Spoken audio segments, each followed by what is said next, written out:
It's a time for learning at Live Pharma Coalition. So today again we are with us the eminent speaker from the industry, and as a ritual we'll start with our presentation on the introduction.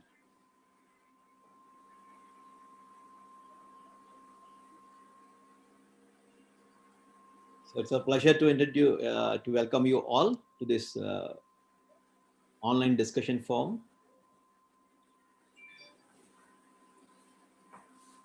Welcome to LPC 31, the 31st episodes of Live Pharma Coalition.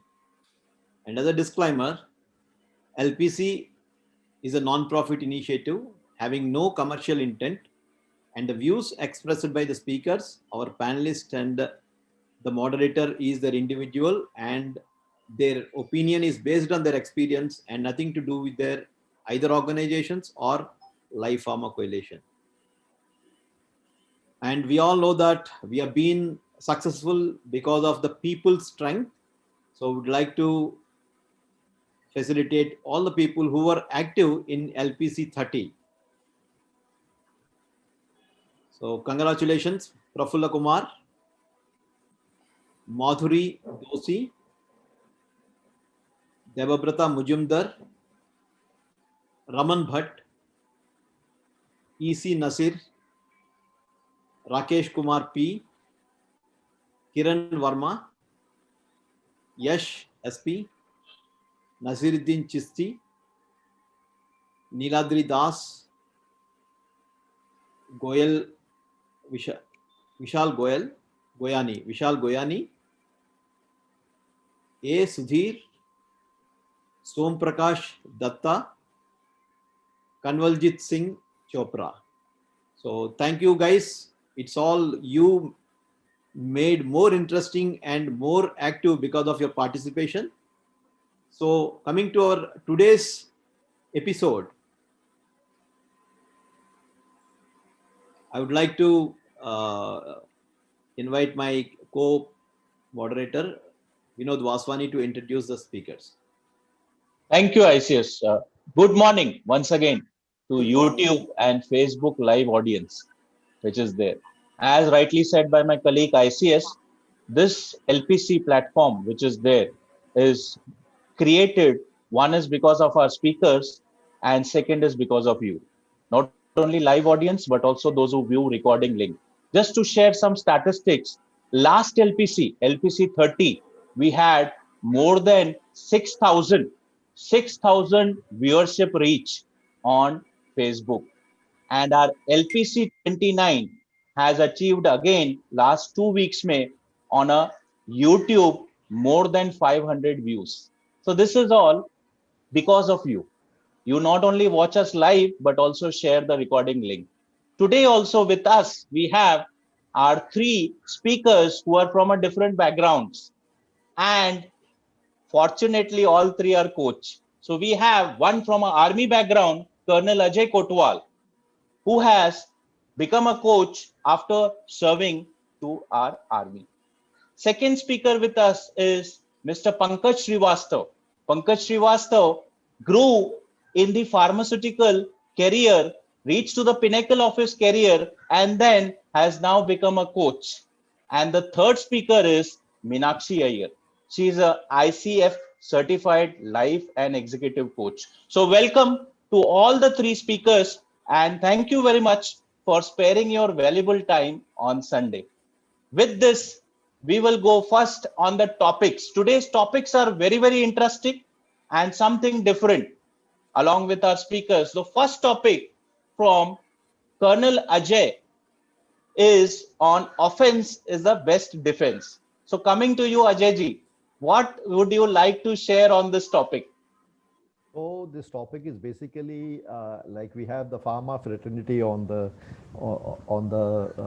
on board right here. So this would be basically sales is not a territory, but I would like to define it how it is a relentless spirit of attitude and that warrior mindset, because I feel everybody is a warrior, and especially because the healthcare workers, the civic amenity workers, the banking professionals, and of course the defense forces who have taken the forefront in leading the entire humanity globally, not only in India, in this era of COVID-19. And through my experience, I would be very, very glad if I could help somebody in his professional or personal life through this presentation. Thank you. Yeah, thank you, Ajay ji. Very interesting topic. Even in our pharmaceutical selling, it is always said that it is a battlefield. In our Yeah. top companies, market share, there is a very minuscule difference between first company and second company, second and third company. So it's a real battlefield. And I'm sure our salespeople today will learn a lot from you. Thank you very much. With this, I'll go to my Thank next you. speaker, Mr. Pankaj Srivastav. Pankaj Srivastavji, your topic, if you can share on negotiation skills, which is very pertaining in today's era, what you are going to talk on this topic, sir? So first of all, Vinod ji, thanks a lot for Life Pharma Coalition, Vinod ji, Verma ji, Sudip ji, and Raman ji for giving me this opportunity. Now coming back to my topic, negotiation skills. Well, negotiation was very important in yesteryears. Even in present times, it's very important, and moving forward also, it's going to be very important. Now, what am I going to do is I'm going to, share with you two things. In the first part, I'm going to talk about what are the skill sets which a person should have to be a good negotiator, right? And in the second, and this is going to be based on a case study, which I'm going to share with you. And this is a live There is incident some which happened. technical problem at my end. Okay. ICS. Can you all hear? Yes, yes, we can. Okay. So that is going to be based on one live incident which happened with me.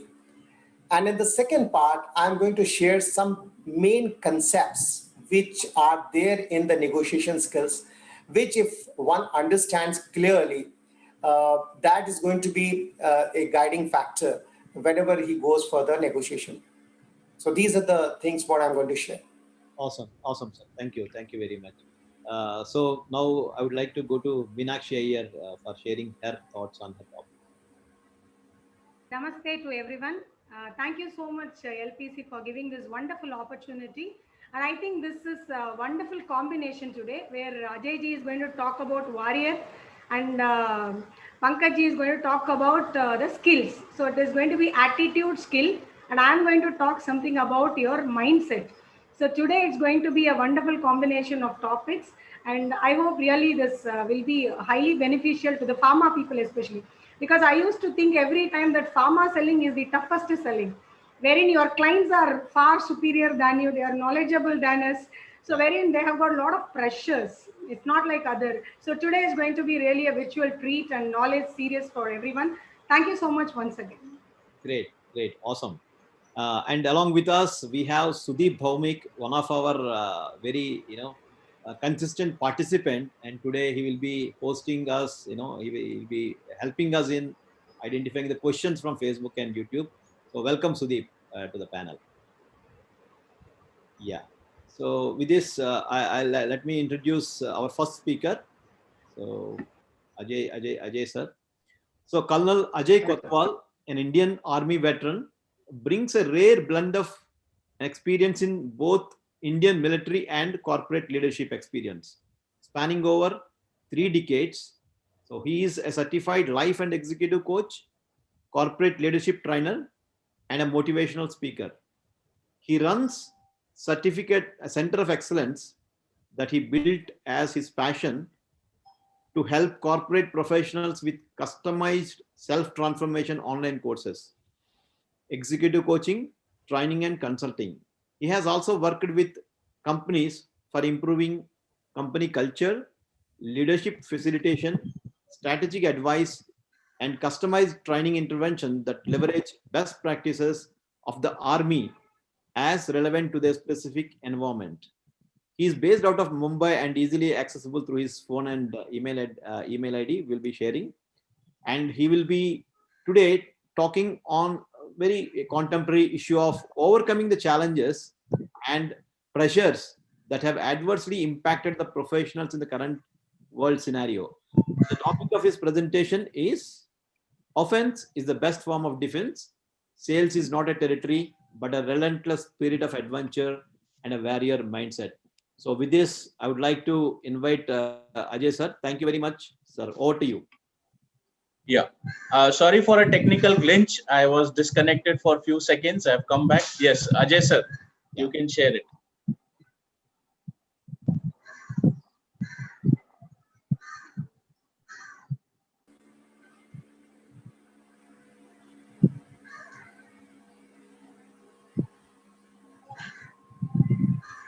ICS sir, you are muted. ICS, you are muted. Yeah, you can share the presentation, sir. That is not visible now. Still,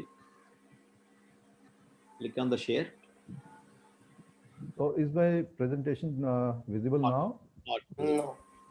Not yet. Sorry? Not No, yet. sir. No, sir. Okay, okay.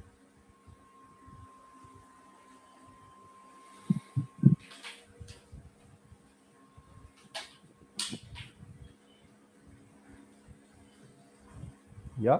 Yeah, it's coming. Yeah, yeah. Yes. Ajay sir, it is, yes, Yeah, visible. coming. Thank Visible. you. Thank you. Thank you. Over to you. So, ladies and gentlemen, thank you very much. And it's a great privilege and honor to be invited on this great forum of warriors. And what a day to have on a Sunday morning amidst so many aspirational viewers, because I know it takes a lot to, wake up on a Sunday morning and dedicate your time to your professional and personal excellence. So before I start, a little bit about myself. I joined Indian Army in my late teens, and I took voluntary retirement in my late 40s. I've had 28 years of experience in the army, and now I'm in the corporate for last about half a decade. So army has given me a fulfilling life and gave me an opportunity to be part of some of the world class institutions for learning. I have worked with foreign armies, multicultural, multi-ethnic groups, and that has given me a worldview where visionary leadership and things like strategy are learned and imbibed into your professional life. What was my high point was, as a colonel, I had the privilege of commanding 3 elite units. And to sum it up, firstly, it gives you an overview as a professional, because as a commanding officer, you are the CEO, you are the CHRO, you are the CTO, you are the CFO, you name a thing, and it becomes your responsibility. And if I talk about the leadership, it is the womb to tomb responsibility, meaning that the day a person joins me, his success, his failures, his family, the entire thing becomes my responsibility. And it is not for that one tenure, it is for the lifetime, till the time either I go on his shoulders or he goes on my shoulders. So that kind of affiliation that we built. And in brief, if I have to explain my belief, I ride on my belief of excellence is non-negotiable. And because of my background, it is natural for me to work on in the field of leadership excellence, transformational coaching, corporate training, and motivational sessions and keynotes. Moving further to the subject proper today, as you know, and I briefly touched upon in my introduction also, everybody is a warrior. I would say even a 5-year-old is a warrior, even a 6-year-old is a warrior, even a 70-year is a warrior in today's scenario. So let's see the kind of spirit that I would like to imbibe in our viewers today to fight rather than chasing the status quo, what pre-COVID offered us. So with this, I come to the subject, the topic of my today's talk. Offense is the best form of defense.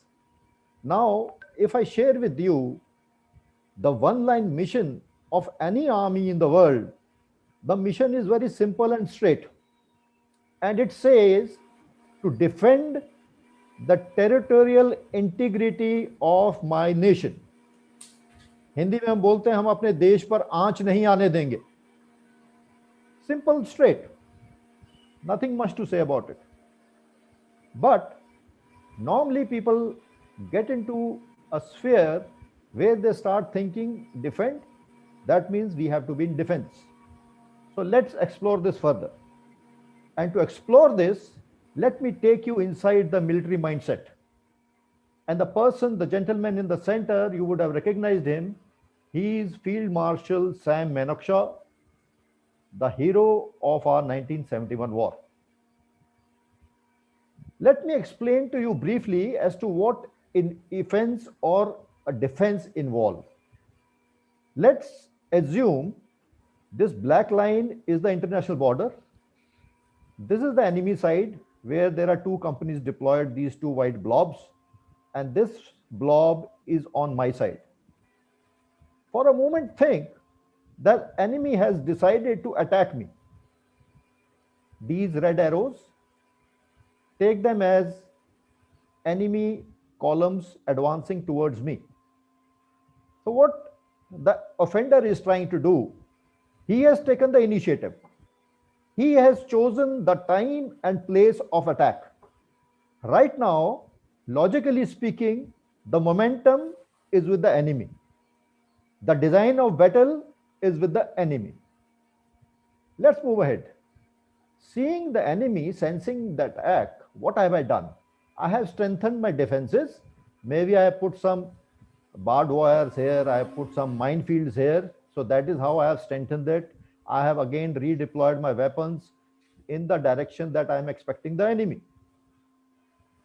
I have also placed certain obstacles around me where I sense that the army, maybe the enemy tanks or mobile columns will be affected.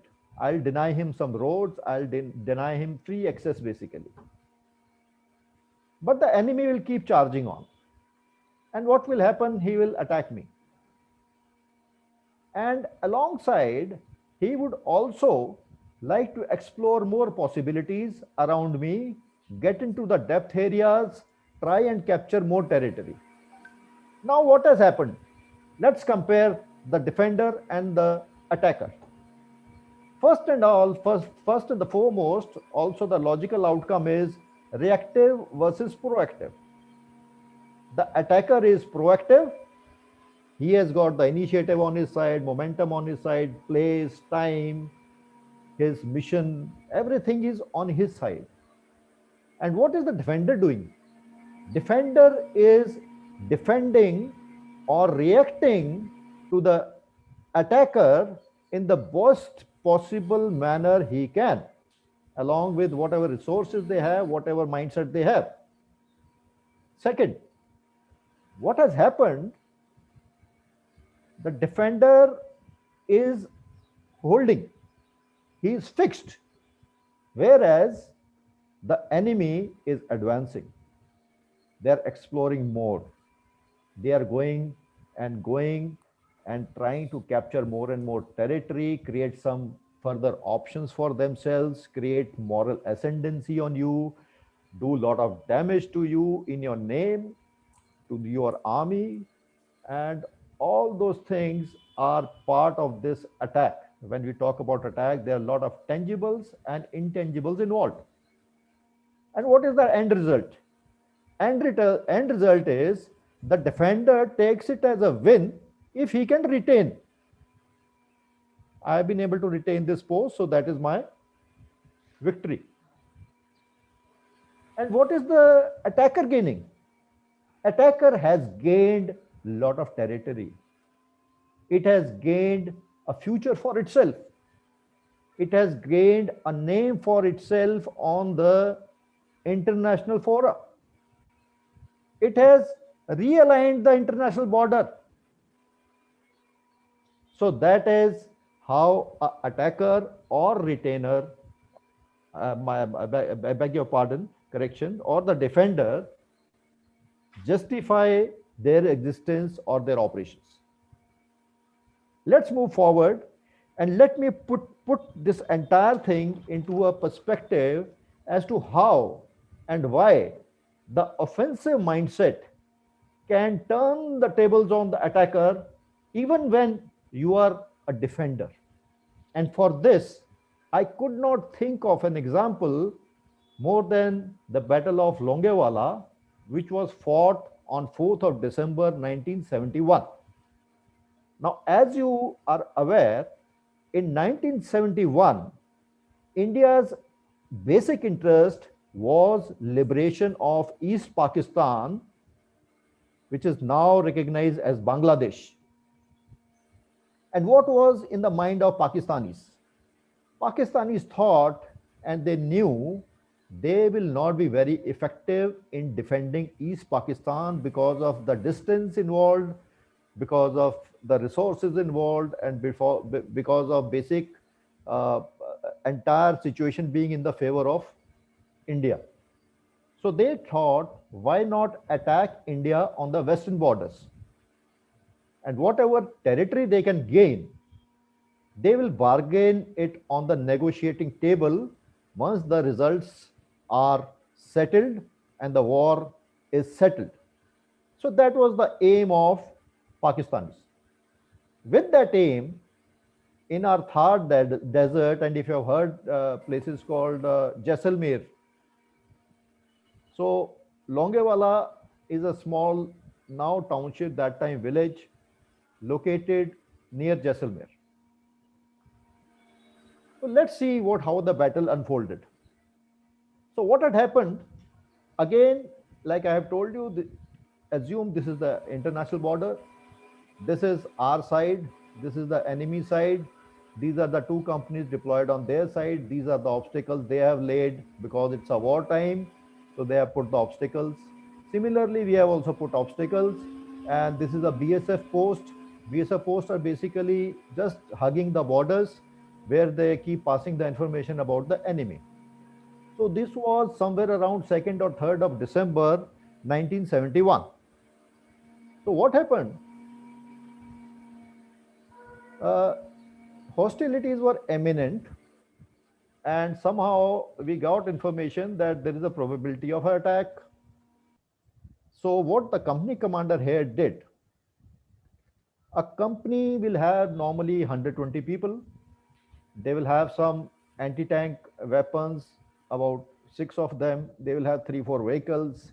They will have small arms like medium machine gun, light machine gun, rifles, grenades, pistols, carbines, things like that. And they will also have something called as, if you have heard, the Bofors gun kind of a thing, which is called as artillery gun. So they can fire up to 15 kilometers, ranges up to 40 kilometers. They may also get some air support, but in these times, the aircrafts did not have the night fighting capability, so they could only come in during the day. They may also have some tanks, may or may not. So as the hostility was imminent, what the company commander here, his name is Major Kuldeep Singh Chandpuri. This is Alpha Company of 23 Punjab, and incidentally, I also belong to the Punjab regiment. So what he decided, he took out a patrol from here and sent it behind the enemy lines. This patrol was commanded by Lieutenant Dharamveer Singh along with 20 boys, and their basic job was to keep passing the information as to what is happening behind the enemy lines, and also keep, like I told you, there are artillery guns. Somebody has to direct their fire. So from here, they keep directing their fire and keep confirming, yes, whether it is hitting the target or whether you bring it to the left or to the right, to the top or to the bottom. So they keep directing the fire that way. So this is how it is. On the 4th evening, 4th December 1971, in the evening time, Lieutenant Dharamveer told his company commander that he can hear some tank sounds here, and there is n number of tanks there, and huge concentration of foot soldiers, infantry. He passed on this information. The information reached Major Kuldeep Singh Chandpuri. He told the headquarters. Headquarters sent their air OP mission. These are light helicopters which go in the air and find out as to what is happening behind the enemy lines. So everybody confirmed, yes, the attack is coming. There are tanks. There is this, there is that. Now, if you see, there is nothing around this company. And the nearest deployment was 17 kilometers away. So Major Kuldeep Singh Chandpuri sought some help. He said, can you send some reinforcements? He did not have any tanks here. He said, can you send some tanks? So the headquarters told him, you have got two options. Either you fight or you can withdraw. But the tanks or the reinforcements will take minimum 6 hours to arrive from now. While this conversation was taking place on a radio set, on a walkie-talkie, his troops were very anxiously looking at him as to what is happening. The moment this conversation finished, the Jawans obviously asked him, "Saab, kya hua?" He says, बोल रहे हैं withdraw कर जाओ या लड़ो. जवानों ने पूछा, साहब आपने क्या बोला? He said, I told him over my dead body, I will fight here till last round, last man. And thereafter the troops were so jubilant, they were full of josh, and they said कि साहब आपने बस अभी बोल दिया, अभी आप सोचिए हो गया. Now, like I told you, yes, all this josh and everything is fine, but they did not have the resources. And you imagine there were, as per the reports, there were about 2,000 men here who were coming to attack, and there were about 40 plus tanks who were coming to attack. And this was, now the night was, it was all dark, although enemy's folly that they decided to attack on a moonlit night, so targets could be seen also and engaged properly. That I'll come to later. And what happened thereafter, they started moving ahead. And in the meantime, Major Kuldeep Singh Chandpuri found that he had some mines. So these blobs that have just blinked on your screen, he just scattered these mines here. He told his boys, okay, just wherever you see a gap, just go and scatter it. So they did that. Wherever they found gaps, they went and they put there. Now, the attack started. Major Kuldeep Singh Chandpuri also started engaging the enemy side with the RT guns. He told them, okay, here the enemy is, whatever Major Lieutenant Dharamveer was telling him, he was engaging these targets. Enemy closed in. They captured, or actually these BSF posts are temporary in nature, and they actually took some damages, and thereafter they withdrew to this company only after some time. And as they closed in, and since Major Chandpuri had very little resources, so they decided we'll not fire at the enemy when they are at a distance. We will only engage them when they close it.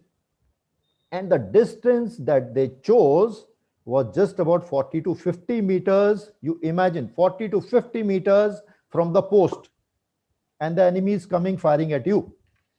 But the boys, they said, we'll hold on. They had a few anti-tank weapons which they deployed along these obstacles here and there.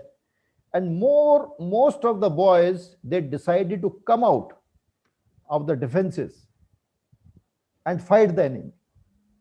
And as the enemy closed in, they started engaging them with their fire.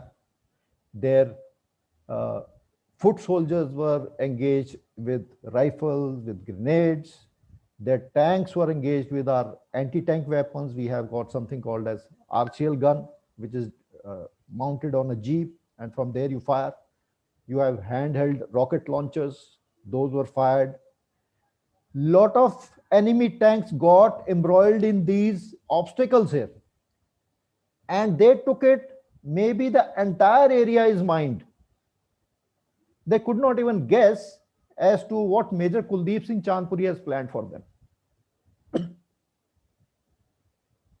The battle continued for the entire night, and these Jawans, they kept on hammering Pakistanis. And because in deserts, this is a desert area, in deserts you cannot drive tank anywhere because there is loose sand, there is pakka sand. So tanks normally move on wherever you have solid ground. They cannot move on loose sand. So once they were doing this, the tank started moving into loose sand, and that is how they got stuck there. And our boys, because of that short distance and short ranges, they took very accurate fire on each of these, causing heavy damages on these tanks. And because of this, the enemy got totally demoralized. They got disorganized, and not even a single soldier dared to come into their defenses. And as the day broke, obviously, then our hunter fighter jets came in, and they also started hammering them. And during the daytime, the accuracy was better, so our RT guns also engaged them. Thereafter, some infantry also, some more foot soldiers came as the reinforcements. Our tank also came ahead. Like I told you, that time he was given a time of 6 hours. So that is the strength that we have. And this strength lies not in our body. It lies in this 9 inches of space between our 2 ears. So that is the offensive mindset that I wanted to talk to you about today. And can you imagine what were the damages on the Pakistani side? They lost 200 soldiers. They had come in with more than 2,000, out of which they lost 200 soldiers. They lost 35 tanks, out of which 12 were destroyed by these foot soldiers here during the night. And the balance, of course, when the aircrafts also came next morning, they also engaged them. There were about 500 vehicles, normal vehicles, lorries, smaller jeeps, which got destroyed. And can you imagine the casualties that we suffered? We suffered only 2 soldier casualties, only 2 out of 120. 2 of our soldiers made the supreme sacrifice. And of course, 4 BSF camels also died, which were on this BSF outpost. So that is the strength and valor of our troops. And that is the spirit that our warriors carry. This is the sign and this is the scene of that jubilation after that famous victory. This is the enemy tank. This is Major Kuldeep Singh Chandpuri. I had the good fortune of serving under him when he was a brigadier. And God bless his soul, he is no more. We lost him in November 2018. And he's Major Kuldeep Singh Chandpuri. He was awarded Mahavir Chakra, which is just a shade lower than PVC. This is the second highest award given for gallantry to our soldiers. Let's move ahead. So where we are, 2020. When at the turn of 21st century, actually somehow this 2020 rhymed very well. Everybody had vision 2020. You speak to a student, you speak to a professional, you speak to a business person, you speak to a company, you speak even to the governments. They'll tell you this is my vision 2020. And see where we are.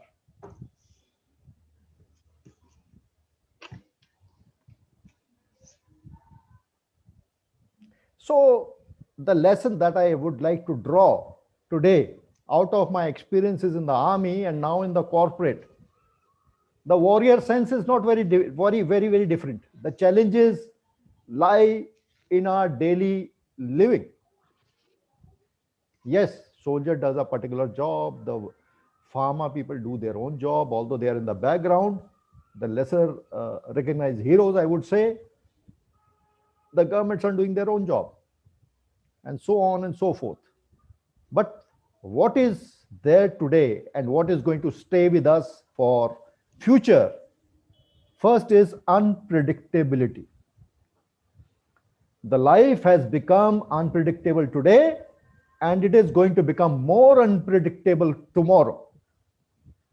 And for this, we do not have to go to any astrologer or any, I would say, statistician to tell us. We are experiencing this. Even our children are experiencing this. Unpredictability.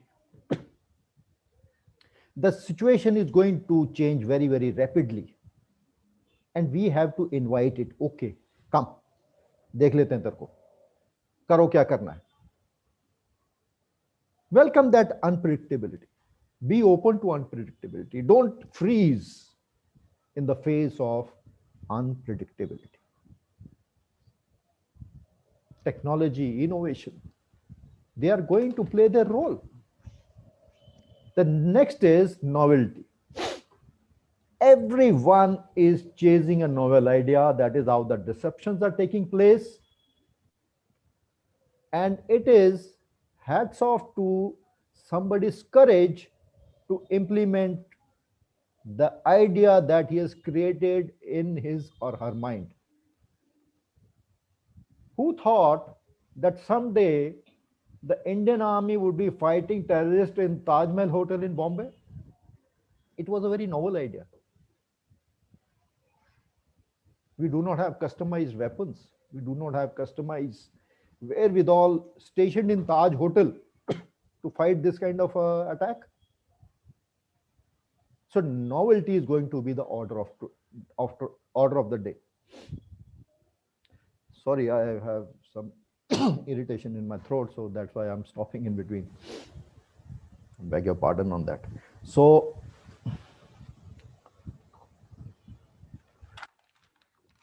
novelty is going to be there, and we should encourage our fellow employees, our colleagues, our children to be ready for this and to create new ideas. Think of how we can increase our reach today. Whether we are in business, you imagine till yesterday, since most of you are sales professionals, your managers, your management were chasing you. आप गए कि नहीं, आप जाके client से मिले कि नहीं, आप so and so doctor से मिले या नहीं. What is happening today? The sales are no more in your control. Surgeries are not happening. Malaria has come down. What will you do? Something else has started selling more. People were not having those immunity drinks. Something like turmeric latte has come in. What is this turmeric latte? Nobody even heard of this. So this is the novelty. We should be prepared for this. Till yesterday, like I was telling you, people were coaxing you, go and meet so and so person. Now they say, don't meet him. Just engage with him on your calls or through Zoom meetings. Everything has changed. So let's embrace it. Let's be prepared for it. Let's not close our doors and start chasing that elusive status quo today, which is never going to come. Let's be prepared for something new. Let's create our own new normal. Let not people tell us what is the new normal. Be confident that I'll create my own new normal. Last but not the least is dominance. Everybody is seeking dominance over the other person, whether you take it at the geopolitical level, in the economies, in the business sector. Everybody wants to dominate each other, so that leaves a question mark. How are we going to get into those negotiations tomorrow? How are we going to get into the co-creation, collaboration space? Will it happen? Will it not happen? Where is our raw material going to come from? Where are we going to sell? Are the doors shut, or is there a possibility of opening new windows? Create, think. Whosoever wins will win just because of this. To chase and to fight new ideas. Fight unpredictability. Create novelty in your business or wherever we are. And be aware of this dominance. So thank you very much. I have finished here, and I hope whatever I have said resonated with you. Thank you very much. Thank you, sir. Thank you very much. It was indeed a great honor to all of us to know about the battlefield and the strategies and how India actually, won that war with very, very, very few soldiers. In fact, and it was all that bravery and their strategy of offense at a right time. So being in sales, what we see is, like we always fight with many competitors, like everything, even the sun, rain, everything is a enemy to the same person. So he Absolutely. has to know where to pitch in and attack, rather than just waiting and waiting for the things to happen. So I just would like to summarize. So you beautifully unraveled the story of the Indian Army with very handful people, how we have won that won over Pakistan and liberated uh, Bangladesh. Bangladesh. Yeah. So that was a really great inspiring story, and that becomes a great honor to every Indian. Being Indian, like, it's a proud moment for every one of us. And you have actually told about three things which need to be taken in either in sales or in army. That is unpredictability. We are all now learned about living with unpredictability or fighting with unpredictability, and we are no more now surprises. So we know that it's going to come. Whatever comes, yeah, we are ready and try to face it and win over it. And then novelty. Whenever these kind of situations happens, we have to be think novel and change our strategy accordingly, like the kind of learnings that is happening across the pharma industry. So we are fortunate. Otherwise, we would have never called a army colonel to pharma forum. So this is what the novelty is taking place in the industry. And be aware of the dominance. Yeah, when there is a very less resources, always there is a fight for that very limited resource, and you should be aware and you should know how to climb your territory, so that you're not losing your territory, so that you are attacking and then making those surprises. So it was really wonderful session, sir. Thank you very much. So we will have questions, and we will take the questions later, sir, after the Fine. after our next session. Yeah, Sure. we tuned in. Thank you. Thank you. You can stop sharing the. Yes. Thank you very much. Over to you, Vinod. Yeah, thank you, ICS. Am I audible? Yeah, you're audible. Yes, Yeah. yes, audible. Yeah. So I really appreciate it. It was a wonderful learning and hearing it from the horse's mouth, the army person himself. And as rightly summarized also by ICS Verma, there are a lot of appreciations we are getting on YouTube and Facebook. Some of the appreciations I will just read it, which has come, uh, is great storytelling. Colonel Ajayji, Shankar Prash has said, wow, great story, learning from it. Nasiruddin Chisti, who is our regular viewer, he has also appreciated your session. There has been appreciation by others also on the YouTube, whether it is Viraj Pawar, Naman, or Ritesh, and including our Yashwant. So again, a great learning from your session, sir. There is, before I go to the next speaker, there is one pertaining question which is there, and I'm sure this will be very important for our live audience. There is one question which has come from Viraj. Viraj Pawar says, uh, aggression can be the right step to enjoy life going ahead. And there is one question from, sorry, this is the Viraj has made the comment. There is a question from Naman. Naman says, sir, in our pharma field, many motivational clips we see in the meeting of army, bravery. What are some of the traits we can adopt from army life in our profession? So these people want to know it's what are the traits they can adopt from the army. So, sir, if you can throw some light on this very pertaining question from our salespeople. So, due to the constraint of time, if I could summarize it in one line, Yeah. that one line would be, I will also explain this line later. action in thought and thought in action. I say again, action in thought and thought in action. For example, I see an accident or I see a traffic jam. I keep sitting in my car or I pass through. But if I have action in my mind, I'll take some action. So, similarly, when the situation comes in front of me, instead of freezing, let me seize the initiative. Let me see what good I can make out of this. For example, you have seen how people have transformed their businesses within this COVID only. So that to see opportunity in adversity is what that spirit I would like you to imbibe, and that will settle everything in life for you. Professional, personal, sales, manufacturing, whatever. Now, let me come to the second part. This was action in thought. Now, next is thought in action. Whenever I am taking an action, let's see whether this idea is implementable. Is it sustainable? Get some devil's advocate. Don't feel shy of asking people, why will I fail? It was a very good thing. People, say, oh, I dropped out of my college. Now people are dropping out of their employment also. So as a Fauji, dropping out is not an option, I would say.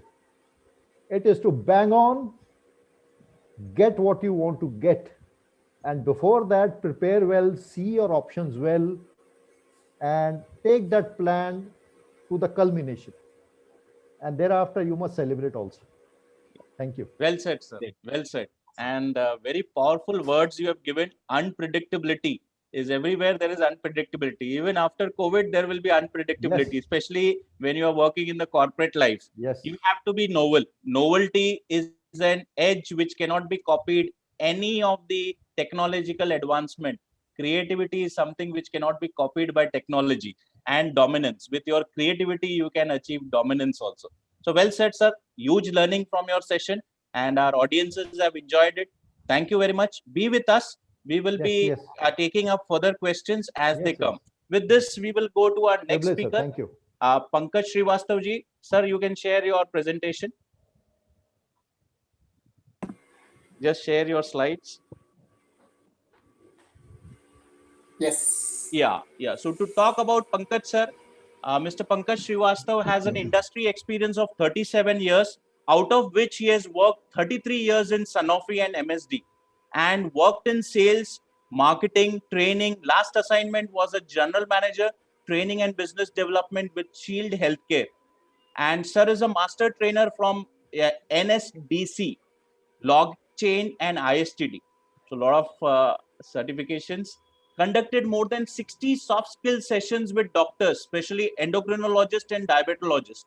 Spoke in the national and international conferences and some business schools also. So it's a great privilege to have a senior person with us, and talking about most important is negotiation. Negotiation is required every stage of our life. To share his thoughts on negotiation, how we can be a good negotiator, we have a right person with us. And over to you, Pankaj ji. Thanks a lot, Vinod ji. And I would also like to thank Ajay ji for setting up the tone. And, some of the key points, what I could gather from his talk was that when the resources are limited, it is very essential that you must know the strength of the opposition, right? What happened in the longer war. Now, when it comes to negotiation also, I mean, you will appreciate that there are two parties who are negotiating for some resource. Now, this resource could be in abundance or it could be in scarcity. If it's an abundance, then the buyer wants to take advantage of the situation. And if it is in scarcity, then the seller wants to take advantage of this situation. I mean, as this is what is happening even during COVID period also, that a lot of hospitality industry is reeling because of the COVID. So, airlines, hotels, everywhere. Same way, I mean, some of the things are in scarcity. I mean, for instance, jobs. And therefore, I mean, as an organization, The HR managers, they have got the privilege of having so many candidates who are vying for some one spot, and they are therefore trying to take the best out of so many candidates. So this is what is happening currently, and moving forward also negotiation is going to stay. I mean, that's what it is. Now, what am I going to do is I'm going to share with you, first of all, some of the learnings, what I had from one of the negotiation meeting, what I had quite early in my career. And based on that, what are the skill sets, what are there, which must be present in any person who's going for the negotiation. So that's what I'm going to share. And then, of course, I will share some of the concepts. Now, what I want to share with you is a case study, and as I shared, this is a live incident which happened with me. And this dates back to 91, when I was promoted as an area manager. And prior to getting promoted, I was working as a medical representative with Hex Pharmaceuticals in Aligarh, Uttar Pradesh. And I must say that when I was a medical representative, most of my sale for 7 years, as long as I was there, used to come from trade sales. So I had no experience of any hospital business, tender business or negotiation. And when I got promoted and I came to Indore, one thing I must say that my RBM was very sweet, nice person, and within no time we built a very nice relationship with each other. And some of the common traits what we were having were we both were teetotalers, non-smokers, and we had one colleague of mine who was also my contemporary area manager from Hex division, who prior to becoming area manager also was a hospital executive who was extremely experienced in doing this tender business and hospital businesses. And there's a reason why I'm sharing with you these two examples. Now, it so happened that within very short span, I got promoted in somewhere in April, and in June, there was a tender opening in BHEL Bhopal, and we had quoted one product, Trental 400, which was introduced somewhere in 89, and this was a very prestigious product for Hex. So we had quoted somewhat lesser price as compared to what we were quoting in other places, and since that time there was no product patent. So Sun Pharma also had introduced within no time their product Flexital 400, and they had also quoted. Now, it so happened that when the tender opening took place, we realized that we had quoted 12 rupees per strip lesser as compared to Sun Pharma. But to our misfortune, in spite of that, the Sun Pharma, BHL people, they called for a negotiation meeting. So when this intimation came to my RBM, he called me in his chamber and he said, look, Pankaj, these BHL people, they have not been very fair. Though we had quoted 12 rupees lesser as compared to Sun Pharma, but still they've called for a negotiation meeting, and now having quoted so low, I mean, there's no possibility for us to further going down. So you please go there on that appointed day and just tell the authorities that we cannot reduce this any further and attend this negotiation meeting. And the way he briefed me, I got a feeling that, look, what BHL has done is absolutely unfair. So I was quite young and quite assertive area manager during that time, and I was feeling very disappointed with these people. But still, on that appointed day, I started from Indore around 5 o'clock, reached there Bhopal at 9. And those of you who know Bhopal and BHL is located at the outskirts of Bhopal. So took auto and went because that day my representative was on leave. Reached there by 10 o'clock and told these people that, look, I am ready. Now, from BHL side, there was a store in charge who himself was a doctor and a pharmacist. These two people, they were there from BHL side. So they said that, look, we will wait for the Sun Pharma people to come and then only we will have this meeting. Now, 10:30, nobody came from Sun Pharma because they would have realized that there's no point in going because Hex was the originator. And, they had quoted 12 rupees lesser. So perhaps they might have thought that there was no chance of getting any order. So nobody came from Sun Pharma. I waited till 10:30, 11, 11:30. After every half an hour, I was approaching them and I was requesting and pleading that please accept these rates because nobody has come from Sun Pharma. They did not listen to me and I had to wait till 1 o'clock. 1 o'clock, that Dr. Saab, he told me that, look, it's a lunchtime now, and since nobody has come from Sun Pharma, so we will reconvene at 2 o'clock and then we will decide what is to be done. I had no other option. I said, okay. I was feeling very hungry because I had some breakfast in Sonkach in between, some very small some poha, etc. Feeling very hungry, and I was very disappointed and angry with these people. I said, look, what they are doing, it's absolutely unfair. Now, unfortunate part was that in BHL complex there was no food available, and I had to go out of the BHL almost 2.5 kilometers out, and there was no auto available inside. So I calculated even if I walk outside and by the time I come back it will be 2 o'clock, and for me to clinch that order was very important.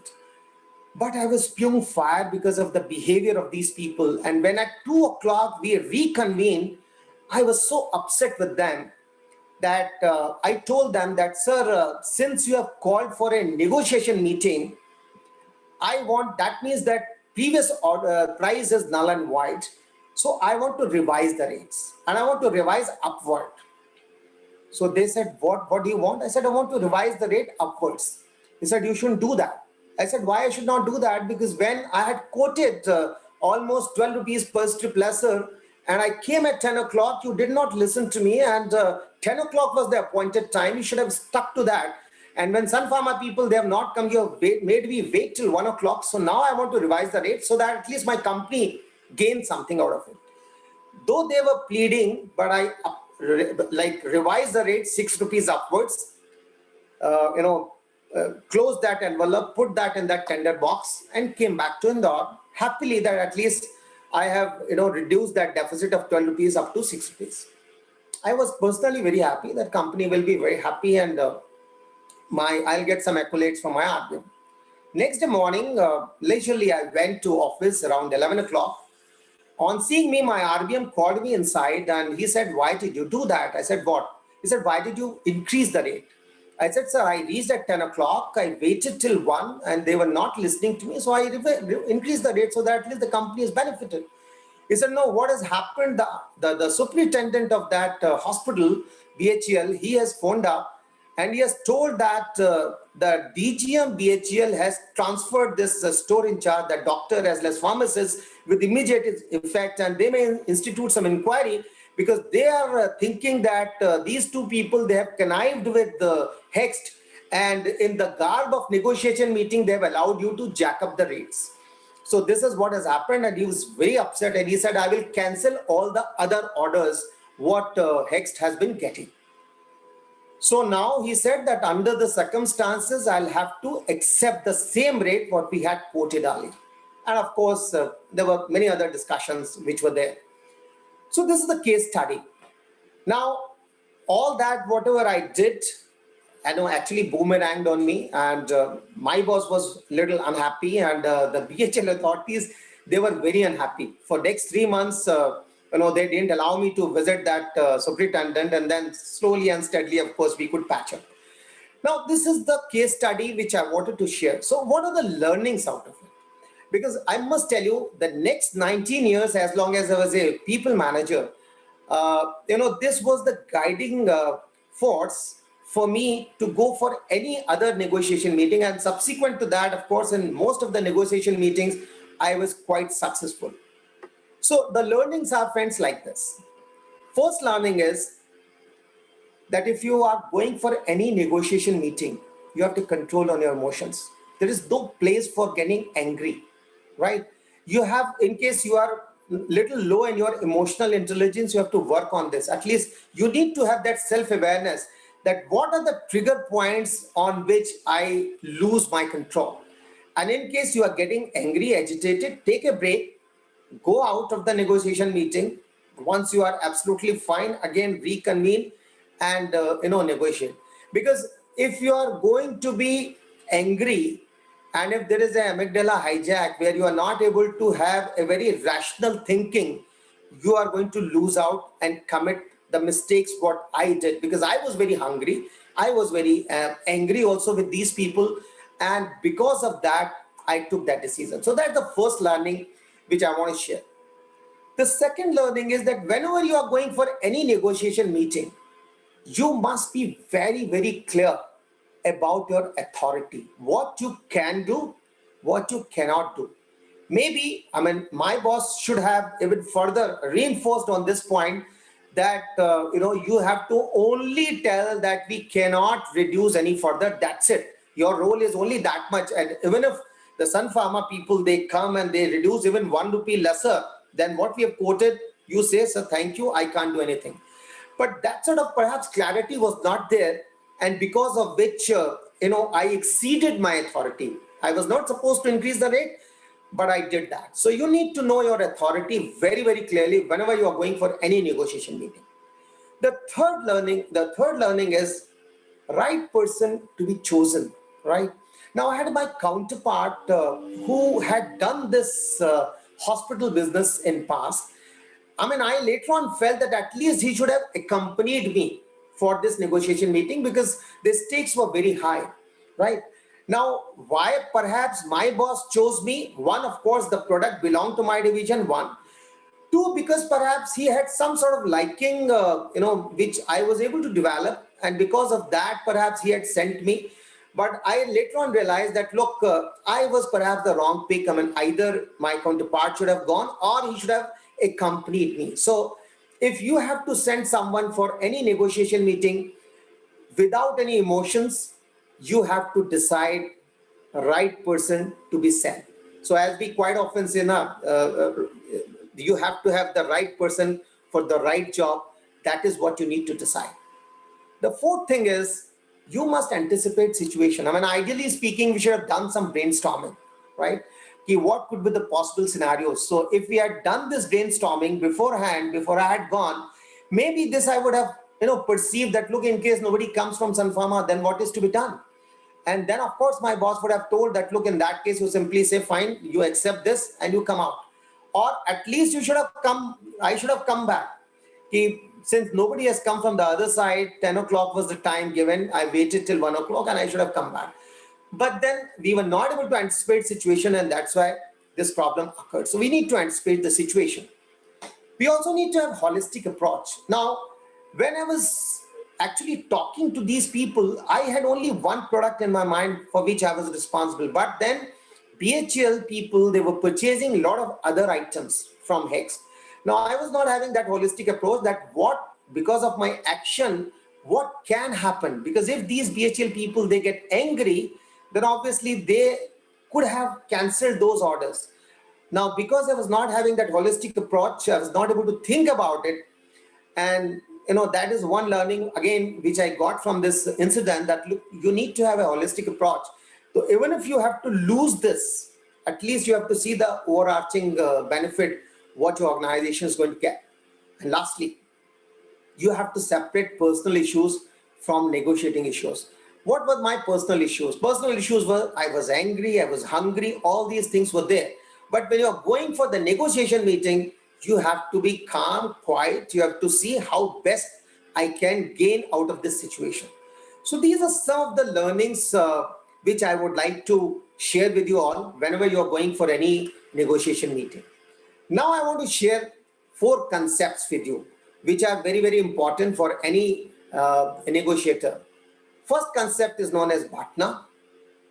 Second concept is known as walkaway position. Third is ZOPA. And fourth is single versus multiple issue negotiations. So one by one, let us decide what is all about. So BATNA, what is the meaning of BATNA? BATNA is what is your best alternative in case negotiations fail. And I want to give you an example from our daily life experiences. Now suppose you have to purchase Apple, right? You have got 2 options. I mean, there is a vendor, Thelawala. He is selling Apple at 150 rupees on a trolley or on a thela. And you have got another option of going to some big shopping mall. There also Apple is available at 150 rupees per kg. Now, where do you think you can negotiate? I mean, obviously the answer is you may be able to negotiate with this Thelawala, but not in the mall. Now, why is it so? Why this is happening? Because the BATNA of this vendor is very poor. So what is the best alternative in case he is not able to sell? These apples will become stale. Next day, he will not be able to fetch the same price what he's getting today. I mean, you would have also realized that when you go early morning to purchase say vegetables, maybe that vegetable wala, he may be sticking to his price, but as the day progresses, by evening, he will be reducing his price and he wants to sell everything. Because his worry is, if these perishable items he is not able to sell, next day, the quality is going to suffer. Which is not the case in air-conditioned big mall, because that problem they don't face, and therefore they stick to that. There are of course other reasons also. The overhead expenses also will be in mall much higher as compared to vendors. But then the main reason for this is that the best alternative in this case is poor. So you have to always see, in case my negotiations they are going to fail, what is my best alternative? What am I going to do then? Now, always remember, whenever you're going for any negotiation meeting, you should never try to reveal your partner. So even if my position is quite vulnerable, right? In case I'm not able to clinch this order, my company is going to face a lot of problems. But under no circumstances, you should reveal this to the other party, right? That's the first thing. And you should always try to get the partner of other person. So you must try to see, in case this negotiation fails, what is going to happen to the other party? What are their options? What will happen to their sales? What will happen to their revenue, earnings, everything? Now, if you are able to figure out those things, you will be in a better position to have a better negotiation, right? I hope I'm able to communicate, the point what I want to. So you should never reveal your partner, and you should always try to get the partner of the other person. Therefore, you will be in a better position to negotiate with these people. So that's the first thing. Second thing is a walkaway position, right? Now, when I say a walkaway position, that is the least favorable point at which you will accept a negotiated deal. Otherwise, you will walk away. And I want to give you another example. I mean, recently, one of my friends shared that, he had a flat which he was having on, which he had given on rent. And every year he was increasing 5%. And it so happened because of the COVID in that building, a lot of flats are vacant. So this time, their tenant, they flatly refused that they are not going to increase it. And every time, whenever he was asking for 5%, the tenant in past years, they were saying, sir, please don't increase. So he was reducing to 1 or 2% or 3%. But this time, when he was also in need of money, the tenants, they flatly refused that we are not going to increase it. Now, the walkaway position, he said, now, is still I have agreed for the same rent. But if they had further insisted that we want to reduce the rent, I would have told them to vacate.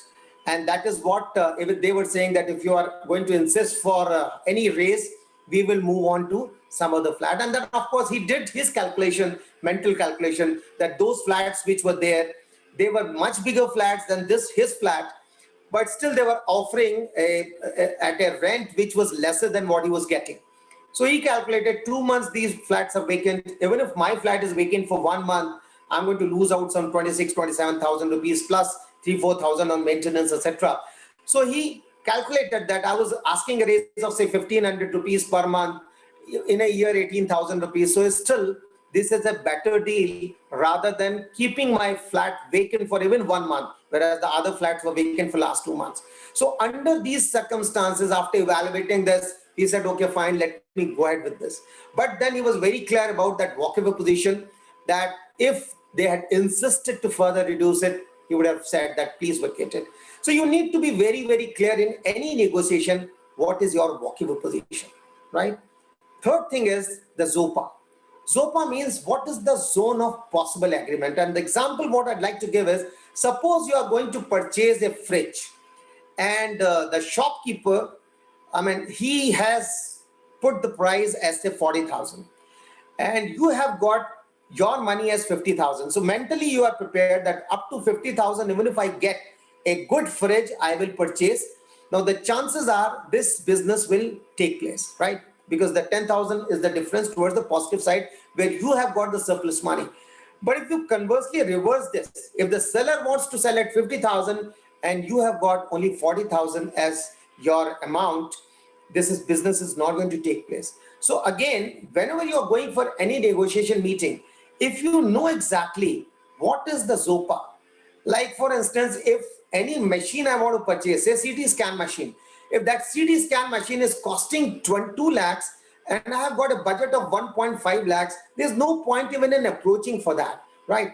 But if I have got also a budget of say 195 and the CT scan machine is costing 2 lakhs, maybe, I mean, 4,000-5,000 rupees, you can still work it out. So that is what also you should try to find out, what is the zone of possible agreement. And once you are able to figure out, you will be in a better position to have negotiation. And lastly, single versus multiple negotiations. Now, many a times if it's a single negotiation, the price is the deciding factor, right? So, I mean, there's very little, there's a win-lose type of situation only. But if there are multiple negotiations, like there are many factors which you can consider, you may not reduce your price, but then you can offer many other things. Like this happens in capital equipments, right? So, I mean, CT scan, X-ray machines, these type of things, what do they do? They will say, we will give you 3 years warranty. They will say, we will give you, an engineer who will be deputed in that city. So every month he will come and service your machines. So these are the various other variables on which you can work upon it and don't reduce the price. So this is what generally happens in a single versus multiple negotiations, where you can play on various other variables and therefore you will be able to fetch a better price. So these are some of the other concepts which I wanted to share with you. With this, friends, I come to the close, and in case there are some questions, etc., I'll be more than pleased to take up. Over to Vinod. Yeah. You can just come out of the presentation. Sure. Pankaj ji, I should really appreciate it. It was well articulated. Negotiation skills are so pertaining in today era at any kind, whether it is sales profession or buying something. I am sure this case study, the way you explained with the case study, it has a huge kind of impact on our audience also. Those who are live, they have liked the case study very much. And this case study you have gone through, your personal case study, and sharing that with an example and then talking about the concept, it is hit perfectly well to the audience. Just to Thank you. summarize, what did you talked about, Pankaj ji? Very, very important. You says resource limited, know your strength. If your resources are limited, you should work on your strengths. Skill sets which are required for negotiation is very, very important, is control on emotion.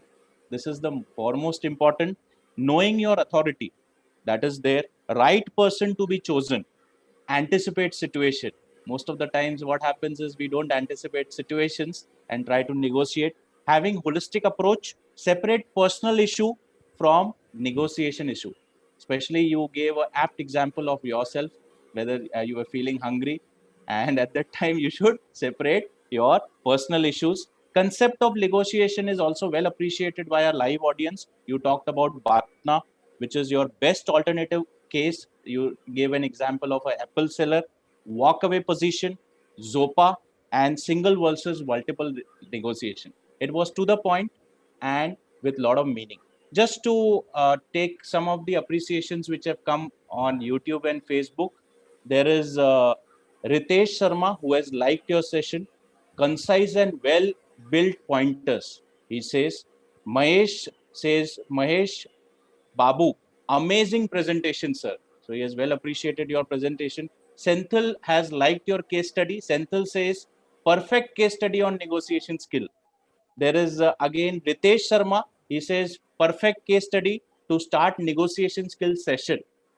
And Vivek Hatangadi, as you know, is a well-known personality. So Vivek ji has liked excellent thoughts on negotiation. So thank you, Vivek ji, for being live with us and sharing your thoughts.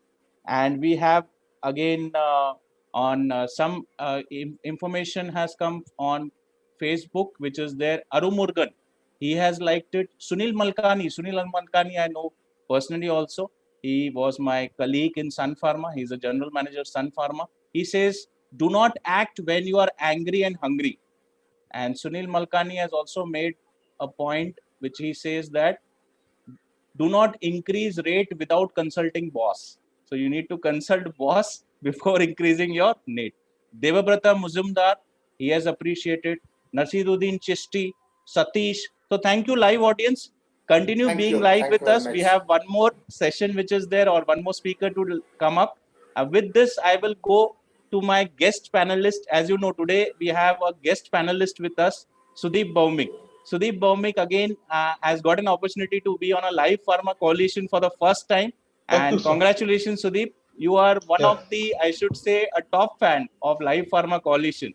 Welcome to this platform. And those who are, as ICS started his presentation by felicitating those who are active participant with the certificates, those who are the top fans, they get an opportunity to come here live.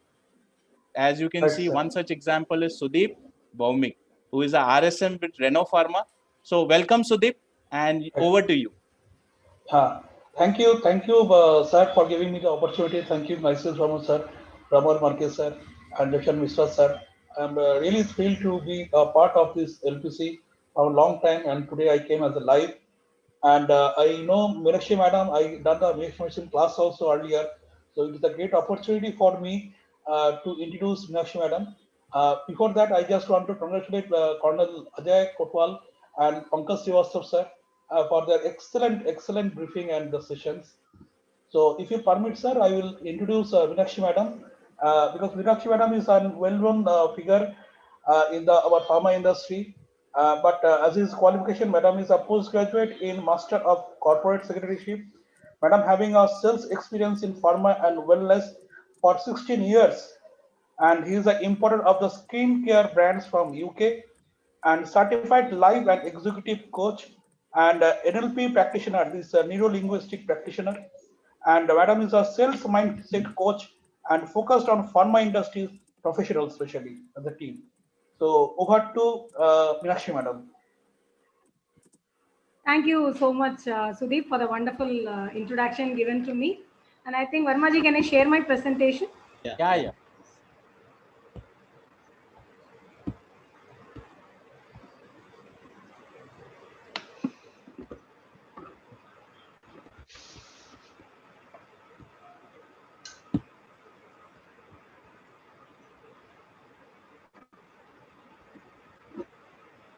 A very good afternoon to everyone. This is Meenakshi Iyer here, and I think Sudeep has already given me a lot of introductions. So let me directly go into the presentation. Before going to the main topic, I would like to read this line. Actually, who is a coach? Coach is someone who has questions for all your answers. We all have answers inside ourselves. Someone has to question us. Then only we will be coming out with all those answers.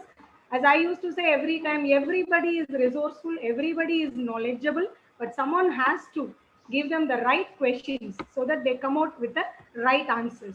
So a coach is always someone who can tell you where you are and where you want to go. So I'm so happy to introduce myself as a sales mindset coach, and I work on pharma industry exclusively.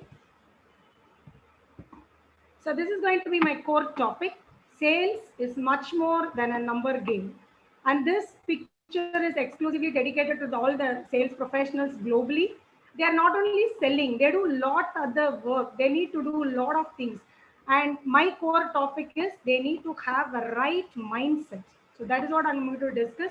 And pharma selling is really very toughest selling, what I used to say every time, because it is not so easy like other selling. When buying is always an emotional decision, then obviously selling is absolutely an emotional decision. So the sales people should always have high emotional stability. So let's go and dig it more detail. Mind mastery. What is this mind mastery? People used to say that you need to control your mind. But I used to tell them, don't control your mind, because mind is supposed to wander. But train your mind to go in a particular direction which you want to go. So that is what here I'm going to say. You have to believe before you see it. You have to believe yourself first. Let others think in their own perspective. You may be in a different picture, but you need to believe yourself before you see. So that is what called mind mastery. And obviously, the successful sales professional should be a master of the mind. Then again, there is a question: how can I master my mind? People think it is very tough to master mind, but it is absolutely very easy when you have 3 techniques with you. The number one is emotional intelligence. Like my earlier speaker, thanks to Pankaj for giving the emotional intelligence on the priority in your presentation. Control your emotions. So when you are stable in your emotions, you are halfway done through. You should be stable in your emotional. That is what we call emotional intelligence. Everybody will be talking about IQ. The same importance has to be given to the EQ also. When you are not emotionally stable, you cannot be a successful salesperson. You need to control your emotions. And number two is a mindset. The sales professional, the salesman should have a right mindset. They should be always enthusiastic. They should be positive mindset. They should never have a negative thinking. So the right mindset is one thing which will pave way to success for the salesperson. And number three is methodologies. Methodologies are nothing but your skill and your learnings and your knowledges. Like how there was a skill, Pankaj was sharing about the negotiation skill. So it is a skill which you need to learn. Every skill is learnable in the world. There is nothing like, I don't know, how can I do that? It's not like that. When you have the mindset to learn anything, every skill is learnable. So this is a priority for getting the mind mastery. Emotional intelligence, it is a difference that makes a difference. So you can easily find out the person who are emotionally stable. They are all successful entrepreneurs. They are all successful leaders. So when you want to go to the next phase, you need to have this emotional intelligence. So this is quite important nowadays. That is why there come a role of a coach, wherein you will be emotionally trained. You will be having a lot of emotional stability when you get a coaching. What is this emotional intelligence? I think we all have seen this slide and so many things. All these 5 things, we have seen it in many social medias. This is the thing which is given by Daniel Goleman, who is called as a father of emotional intelligence. The first thing in emotional intelligence is self-awareness. We should know, who am I? What is my emotion? How I am reacting? What is my thoughts? What is my everything? We should know, who am I? So that is the first thing which comes under self-awareness. You should definitely know your emotions. Once I am aware of my emotions, then I can do a self-regulatory. Self-regulatory is nothing but controlling your emotions. Like Pankaj was saying, I was hungry, I was angry. Because of the hungry and angry, he had got an experience of learning that particular skill. So now he's got that self-awareness. And now that emotion has been regulated. So once you are aware of your emotions, you can regulate that emotions. And this emotional intelligence is not only good for our development, it is more important for having a social relationship. It will develop your social skills. You will be more connected with the people. Because I used to say every time, selling is not closing. Selling is something opening a relationship. You are not closing anything, you are opening a new relationship with your customer. So social skills are very, very important. When you have an emotional intelligence, when you are stable in your emotions, you will have a wonderful social skills. Empathy. This is quite important for a sales leader. When you want to become a sales leader, you should have this empathy. What is this empathy? Many times we get confused with 2 terms, sympathy and empathy. Sympathy is feeling for others, and empathy is feeling like others. You have to walk and get into their shoes, and you have to walk and see how it is for them. So empathy is very, very important. When you are emotionally stable only, you will have this empathy. And when you are not empathetical, there are so many issues you will face in your team. Say, I can quote you a wonderful example for developing the social skills and empathy. If you are not having a proper emotional intelligence, you will not accept the feedback. Accepting a feedback and giving a feedback, 2 things are very, very important in any team. for a building any team or to go to the next level, you should accept feedback. Most of us, we offend when somebody is saying a feedback, we take it in an offensive way that they are pointing my mistakes. Feedback is nothing but those are the things which are given for an improvement. That is another chance you are getting to improve yourself. So you have to give a constructive feedback. When you are emotionally intelligent, when you are emotionally stable, you can give a constructive feedback to your team, and also you will accept the feedback. You will accept the feedback in the right way. Okay, my boss is saying this. I need to correct this. I need to improve this. So it is another opportunity for you. And empathy, when you are not empathetical with other people, then you cannot become a leader. You should always hold the quality of empathy, which can only obtained by having a right emotional intelligence. Motivation. Motivation is very important thing for a salesman. Every salesman should be self-motivated. Don't expect someone to come and motivate you. You should be self-motivated always. When you are self-motivated, then you will perform well. A self-motivated salesperson always performs well. So this motivation will come to you when you have a self-awareness. Where I am lacking, why I am not able to do this, which area I need to improve, what is the skill I need to acquire, what is my goal, where I am standing, where I need to go. So all these self-awareness will give you this motivation, and that motivation will only take you to the next level. What exactly is selling? Selling is a psychology. That is why I have given a seesaw over here. And 80% of the sales is attitude. Only 20% is your aptitude. What is this attitude and aptitude? Aptitude is nothing but your skills, how your learnings, your knowledge, and your skills. So with only 20% of your skills and learnings, you can be a successful salesperson, provided you have 80% attitude. So I'm just summarizing this attitude. Attitude is nothing but your thoughts, your behaviors, your feelings, how you are motivated, resilience, and also how you deal with other people. So all these put together, I'm making it under a circle of attitude. Here, I would like to point out one important thing, because due to time, I don't want to take much of your time in Sunday. So I just wanted to explain only this resilience. Resilience is a key for successful salesperson. What is this resilience? We think that resilience is bouncing back, it is coming back. That is a normal term what we are referring. But resilience is not actually what happened to you. Resilience is something what you have become after that happening. I want to quote a wonderful example for resilience. Our national father, Mahatma Gandhi, once he was traveling in a train in South Africa. We all know this incident because it is a history. So Mahatma Gandhi was pushed from the train by the white people, though he was having a valid ticket. Because of the racism, because of the color discrimination, he was not allowed to travel in the train. He was pushed outside. And the whole night, Gandhiji was shivering and sitting in the waiting room, even without a jerkin or a coat.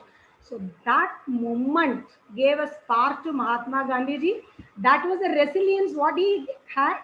He bounced back and he became Mahatma Gandhiji. Earlier, he was not having that particular spirit. So that moment gave Mahatma Gandhiji and made him to become the father of our nation.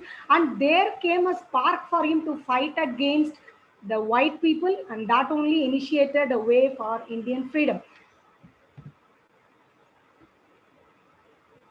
This is the third thing which I was referring, emotional intelligence, and number two. And number three is your systems and your methods. What is your system? You should have a proper system. Everything should be under a process. Everything in with a system, and every system to be in a process. And you should have your own methodologies. What is my method of doing this? You can always take inspiration from other people, and everyone is creative. Everyone is having their own level of skill set. So what is my methodology? What is my system? So you have to put everything under your systems and methods. These are the three things which are very, very, very important for mastering your mind. Number one is core values. What is your values? What is your value? So your values only will determine who you are. Before you go to the self-awareness, you should know what is my value. Say, for example, I'm a honest person, I have integrity, I'm a team builder, I love to be with people, I need to make others empower. So these are all your values. So keep your core values aligned with your goal, and you can master your mind with it. Number two is a belief statement. So what is this beliefs? We all have beliefs. Those beliefs we are carrying for years together. I'm believing in this, my values are this, and my belief is this, because your values and beliefs are aligned with each other. So, what is your belief? What are you believing? If you think I can do it, I can do it. If I think that I cannot do it, then you cannot do it. There are many people, I can quote you with a common example of language. Many sales professionals, they think I'm not good in English. So I cannot take up a new venture. I cannot go to the next level because I don't have a good English. So English is only a language. It is not stopping you to grow. Your belief that I may not be able to speak in English, I'm not good in English, only that belief is stopping you to move ahead, to move forward. So always keep a good belief, always keep a positive belief. Don't keep anything as a limiting belief for you. Nothing should stop you. And you have to have a belief which can help you to move forward. And the third thing, very important, is your power habits. All successful salespeople, they will have a power habit, because habits are only the thing which gives you everything. When you have a right habit, you will have a right mindset, you will have a right values, right beliefs, everything. So these power habits are very, very important. I can quote only one thing under the power habits, that is not procrastinating. Most of us have this dangerous enemy inside us, that is a procrastination. I'll do it tomorrow, कल कर देंगे, आज नहीं करने का, आज तो मैं आज नहीं करने का, कल कर देंगे. So that we always do procrastination. So change the habit. At least if you change one habit, you will definitely see the results. So habits are so powerful in having a right mindset. So have a good habits, make a time management, work with the time management, do not procrastinate, and just jump into action. That, like Ajayji was saying, thoughts in action and action in thoughts. When you're thinking something, go ahead, do it. Action is very, very important. Without implementation, your knowledge, your resource, everything is going to be worthless. So I'll take 3 minutes of your time for sharing a wonderful story which is absolutely related to our sales professionals. This is a common story. Most of you would have heard this story. Anyways, I'll just repeat the story in my perspective. There was a company who are into manufacturing the shoes. They were in Africa, and they started expanding their market into the nearest island. So the company decided to depute two sales professionals, two sales managers, to go and do the market survey. Like, how is an island? How can we do it? What is the scope for our shoes over there, for our products over there?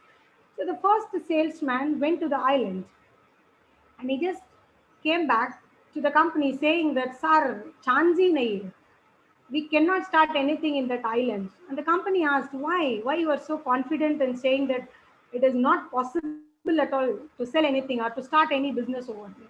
And the salesman was saying, I saw the people in the island, they don't wear even a slippers or chappal. वो chappal भी नहीं पहनती है. How they will go and wear a shoes? So there is no scope for us. Better let us not do this market at all.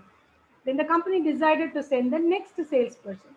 He went to that same island, and he came back with so much of blush in his face. He was very happy. He was overwhelming. And the company directors were asking, why you are so happy? What's feedback?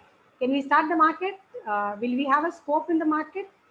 And this salesman was so confidently saying, Sir, that is a market which you are really looking for. The people don't have the habit of wearing a shoes. If I train them, if I educate them how to wear a shoes, and what is the importance of wearing a shoe in this island, they are all going to be our potential customers. If the island is having 1 lakh people, all those 1 lakh people will be our customers, and we will work without any competition. So the company was very happy by the answer given by the second salesman. It is only a perspective between this and the salesman. The first one had a negative mindset. He was looking for in that adversity, he didn't find any opportunity. Whereas the second one, he was looking for an opportunity in that adversity. His perspective was different. He thought that everyone is going to be my customer. So that is a spirit a salesman should have. Only the perspective of a salesman is going to work for getting a sales. If you don't have the right perspective, you cannot get a sale. Everything is attitude because selling is always a psychology. So this is my ending quote for my presentation. The difference between a successful person and others is not the lack of strength, not the lack of knowledge, but the lack of will. So where there is a will, there is a way. So when you think you can do it, when you believe you can do it, you can definitely do it. Everything is a mindset. So when you prepare your mind that I can do it, I'm going to do it, you can definitely do it. It doesn't require excellent knowledge. It doesn't require a strength. Like Ajayji was saying in his presentation, the resources was very small. Only 120 people were there, but they had a tremendous victory. That is not because of the physical strength. It is only because of the mental strength what they had. So mental strength is very, very important for the salesperson. Thank you so much for watching and listening to me. You can ask me if you have any questions on that, and you can find me in LinkedIn on this Minakshi Iyer because I'm sharing a lot of informations every day in LinkedIn. Stay connected and let's together empower the sales community's mindset. Thank you once again. Thank you for watching me. Yeah. Yeah. Wonderful, wonderful, Lakshmi Madam. Once again, mind-blowing your session. Mind-blowing Thank you. session. Thank you. Thank you so Always much. I like you, the way you present, Madam, Thank is you. really absorbing. Thank you. And Madam has done that last word, but I think it should be our first mindset that when there is a will, there is a way. Yes. Uh, as I am from Calcutta, we preferably believe this Ramakrishna, Vivekananda Ramakrishna. So Lord Ramakrishna also used to tell, "Jato mot tato pot." Right? Yes. Whatever your things, you can do it like that way. So it is Yes. Bengali. I Because don't we know used what. to say that Yeah. the human mind has got the Uh, power to achieve anything, whatever it conceives and perceives, the provided you more have to you think, believe it. yes, yes. So Meenakshi Madam has very nicely started with that this sales is much more than the number game. Maximum nowadays, we go with the number games, which is we should overcome and think that it is a mind mastery we should do, and we should keep these emotional quotients and mindset and methodologies. And this emotional intelligence is a difference than the which make the things different. That emotional quotient we should be very much balanced in our emotional approach. And Madam has told a very good thing, which I like very much, that 20-80%, that selling is 80% what is attitude, which have, combined of this behavior, thoughts, feelings, motivations, and resilience. Resilience is a very good thing, Madam. When if you see my WhatsApp, I used to take, resilience is my character. Good, good. I always quote, Madam, in my Facebook or in my WhatsApp, the resilience is my character. And as we have told the Mahatma Gandhi story, it is a really is a spark for him to come out as a national leader. And of course, the last but not least, the dealing and 20% what you have stored aptitude that every person should have. And you have talked about these systems and methods, Madam, excellent. And the core value, that is core value belief systems and the power habits and procrastinations. In fact, last Sunday we have a meeting there. I also given a presentation, side presentation on procrastinations. 90%, 98% of the people have to have the mindset that I will be doing tomorrow, not today. So that has to be top. Do it today, not tomorrow. That should be our methodology. And Madam, one more thing, used to tell that we have to take the decision 5 seconds.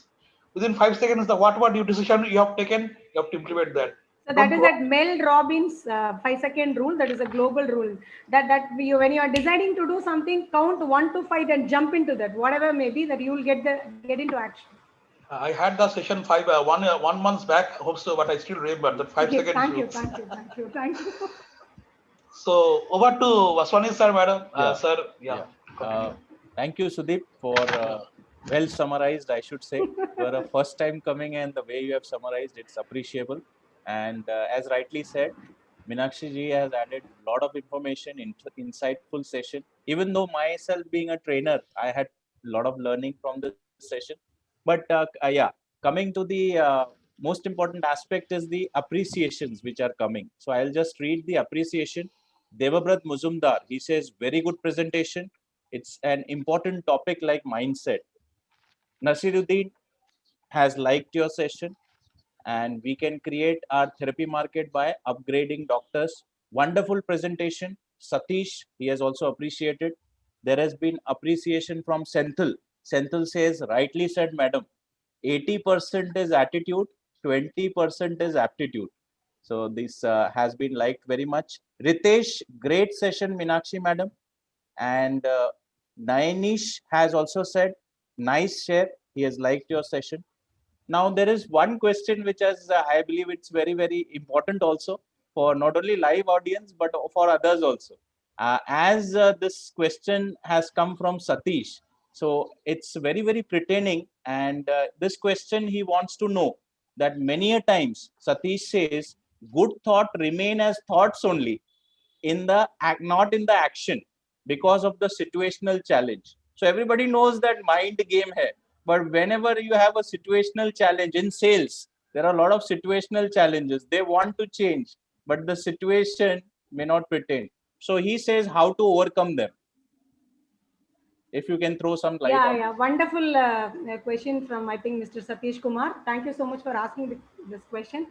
Actually, sales, I want to quote one thing from Mahatria, who's a thought leader who used to talk about on sales. He used to say that 70% of sales is creative, is only repetitive. 30% of the sales is only creative. So what the mistake most of the salespeople are doing, 70% questions will be always repetitive. They'll ask, your product is pricing like this, your company service is not good, your rep is not there. So always that is a repetitive questions. Only 30% questions will make you to be creative. What can I answer? What should I do now? So that 30% is only your situational brilliance. So the salesperson should always get into action only with the 30%. You should know what I have to answer, what I have to do now. One customer will be there. Out of 10 customer, one customer will ask a question which will be like a nut for us. We don't know what to do with that question, why she is asking like this. But that 30%, whatever creativity you have, whatever the situational brilliance you have, that only will help you as a salesman to overcome that particular situation. So don't prepare yourself for that 70%. That is already there. Only the 30% creativity that you make your mindset. If anyone asks this kind of question, I have to be like this. And putting into action, that is most of the times we don't do that. He is absolutely right. We attend n number of seminars, we attend n number of webinars, we do a lot of training. That is why now training even is gradually getting reduced, because the companies are not getting the proper behavioral change from them. They take a training as a training, they are not implementing. So unless the training goes along with the implementation, you cannot have any behavioral change. So any training, any coaching, anything you take, you keep in the mind that I should have a behavioral change. I should have a new change in my behavior. Then only it is coming into action. So put everything into action. Whatever you learn, put it into action immediately, because life is always to experiment. Experiment everything in sales. Whatever you learn, whatever I'm saying, whatever Ajay ji was told, Pankaj ji was saying. So put everything into action and you will experiment and you will get everything done. That is what my answer to Mr. Satish. Yeah. I think hope he justified with this. Yeah. Thank you very much. Any of the other speaker wants to add on, whether Pankaj ji wants to add on this, you can definitely add on. Yeah. Pankaj ji, over to you. No, the point what he has suggested, that many a times, it's only in the thoughts, we don't implement that. Somewhere people have got that fear of failure. What will happen if I attempt and I don't succeed, right? This is one major reason to my mind which don't catapult these people to take up the action. Now, fear of failure, again, that is there. But if you don't attempt, as people say now, it is much worse not to take any decision rather than taking any wrong decision. So we need not to have that fear of failure. And that is how you will learn also. Because until and unless you attempt that, you will never have that learning. Maybe, you are not successful, but then subsequently, whenever you are confronted with this type of situations, you will be having an answer. So my suggestion to our colleague will be that you don't have to have any fear of failure. as Meenakshi ji said, most of the times you will be knowing the answers because 70% of the questions are repetitive, no doubt about it. Now, wherever creative, situations, creative answers have to be given, again, I would say that if you do brainstorming of various situations, at least in pharma, I know that, look, I launched Lantus, I launched Genovia, Janumet and all these products, and we had created a question bank, question bank thinking about various situations, what can crop up. And if people properly go through these question and answers, and if there are mock sessions which are done, so that when this question is there, how you are going to respond, what will be the again response from the doctors. So if you prepare a sort of call flow, what I say, right, and if you practice that call flow depending upon that situation, I would say that will be a good practice to be followed, so that you can come out with these type of answers whenever you are confronted this situation. Yeah, thanks, Pankaj ji. As you rightly said, it is just taking a first step, and Yes. fearing of first step when you take it, and then definitely the journey becomes easy. So don't have fear. Fear is always false evidence appearing real. So always work on your fear, and you can overcome any challenges with practice.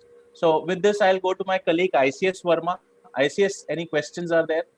Yeah, so there is a lot of appreciation to all the three sessions, especially from Vivek Kattangadi sir, says that the discipline is the one we should learn from the Indian Army, and that is very much required in sales also. Without discipline, actually, yes, sir, you cannot. He himself is very disciplined Yeah, in his lifestyle.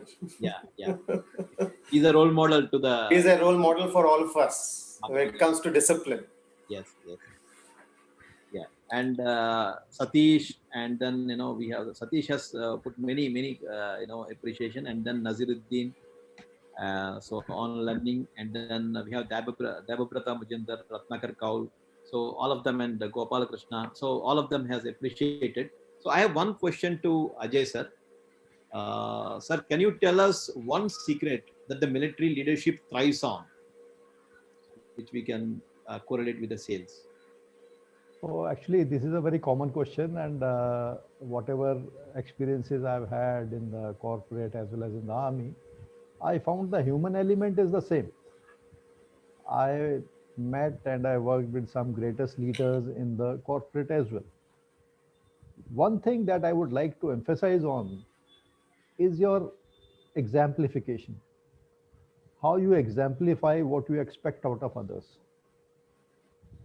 So this message is basically for the youngsters. आप अगर अभी तप लेंगे, if you get into that, that sun outside, get yourself burnt out not in the sense of losing your energy, in terms of working in the trenches. So that will take you through. Otherwise, people will keep, cutting corners, and you will not know, you may not be able to achieve the targets, you may not be able to communicate better what you want out of your teams. And obviously, the leadership will fail. And this normally happens where people, they are too much involved in their own things. Maybe the technology people, like in IT and all, they suffer on these counts at the senior level at some stage. So they have to bring in people from other sides. And now the concept is changing. Like everybody wants to have leadership from the business. Even the CHRO, they prefer, okay, if we can be from the business, that will be better.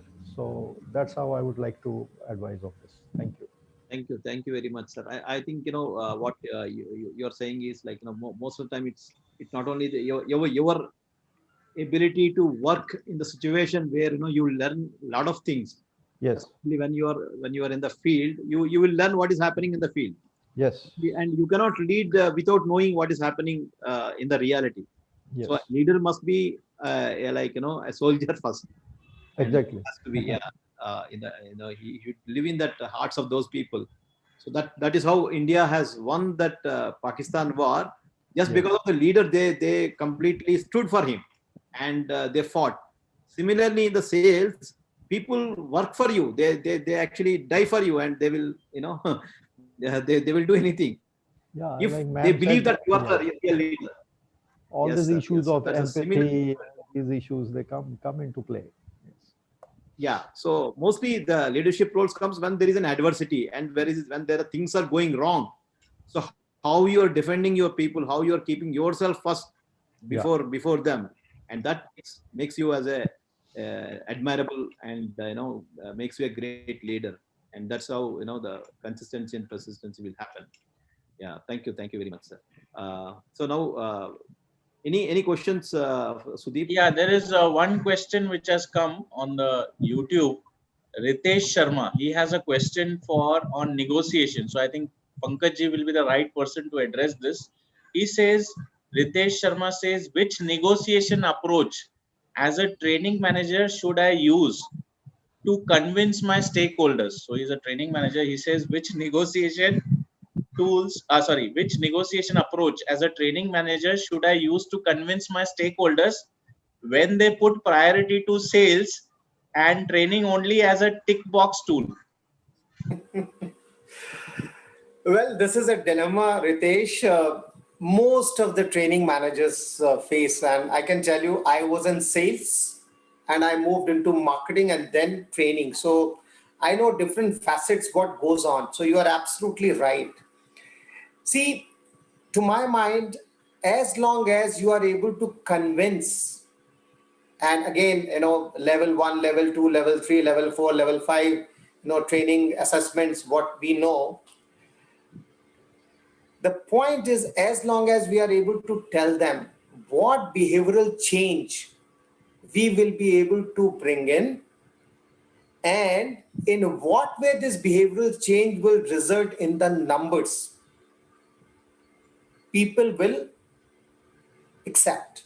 But the problem is, any training sessions, if you are doing alone, a training manager cannot bring any sustainable behavioral change until unless line functions supports that. So I'll give you example.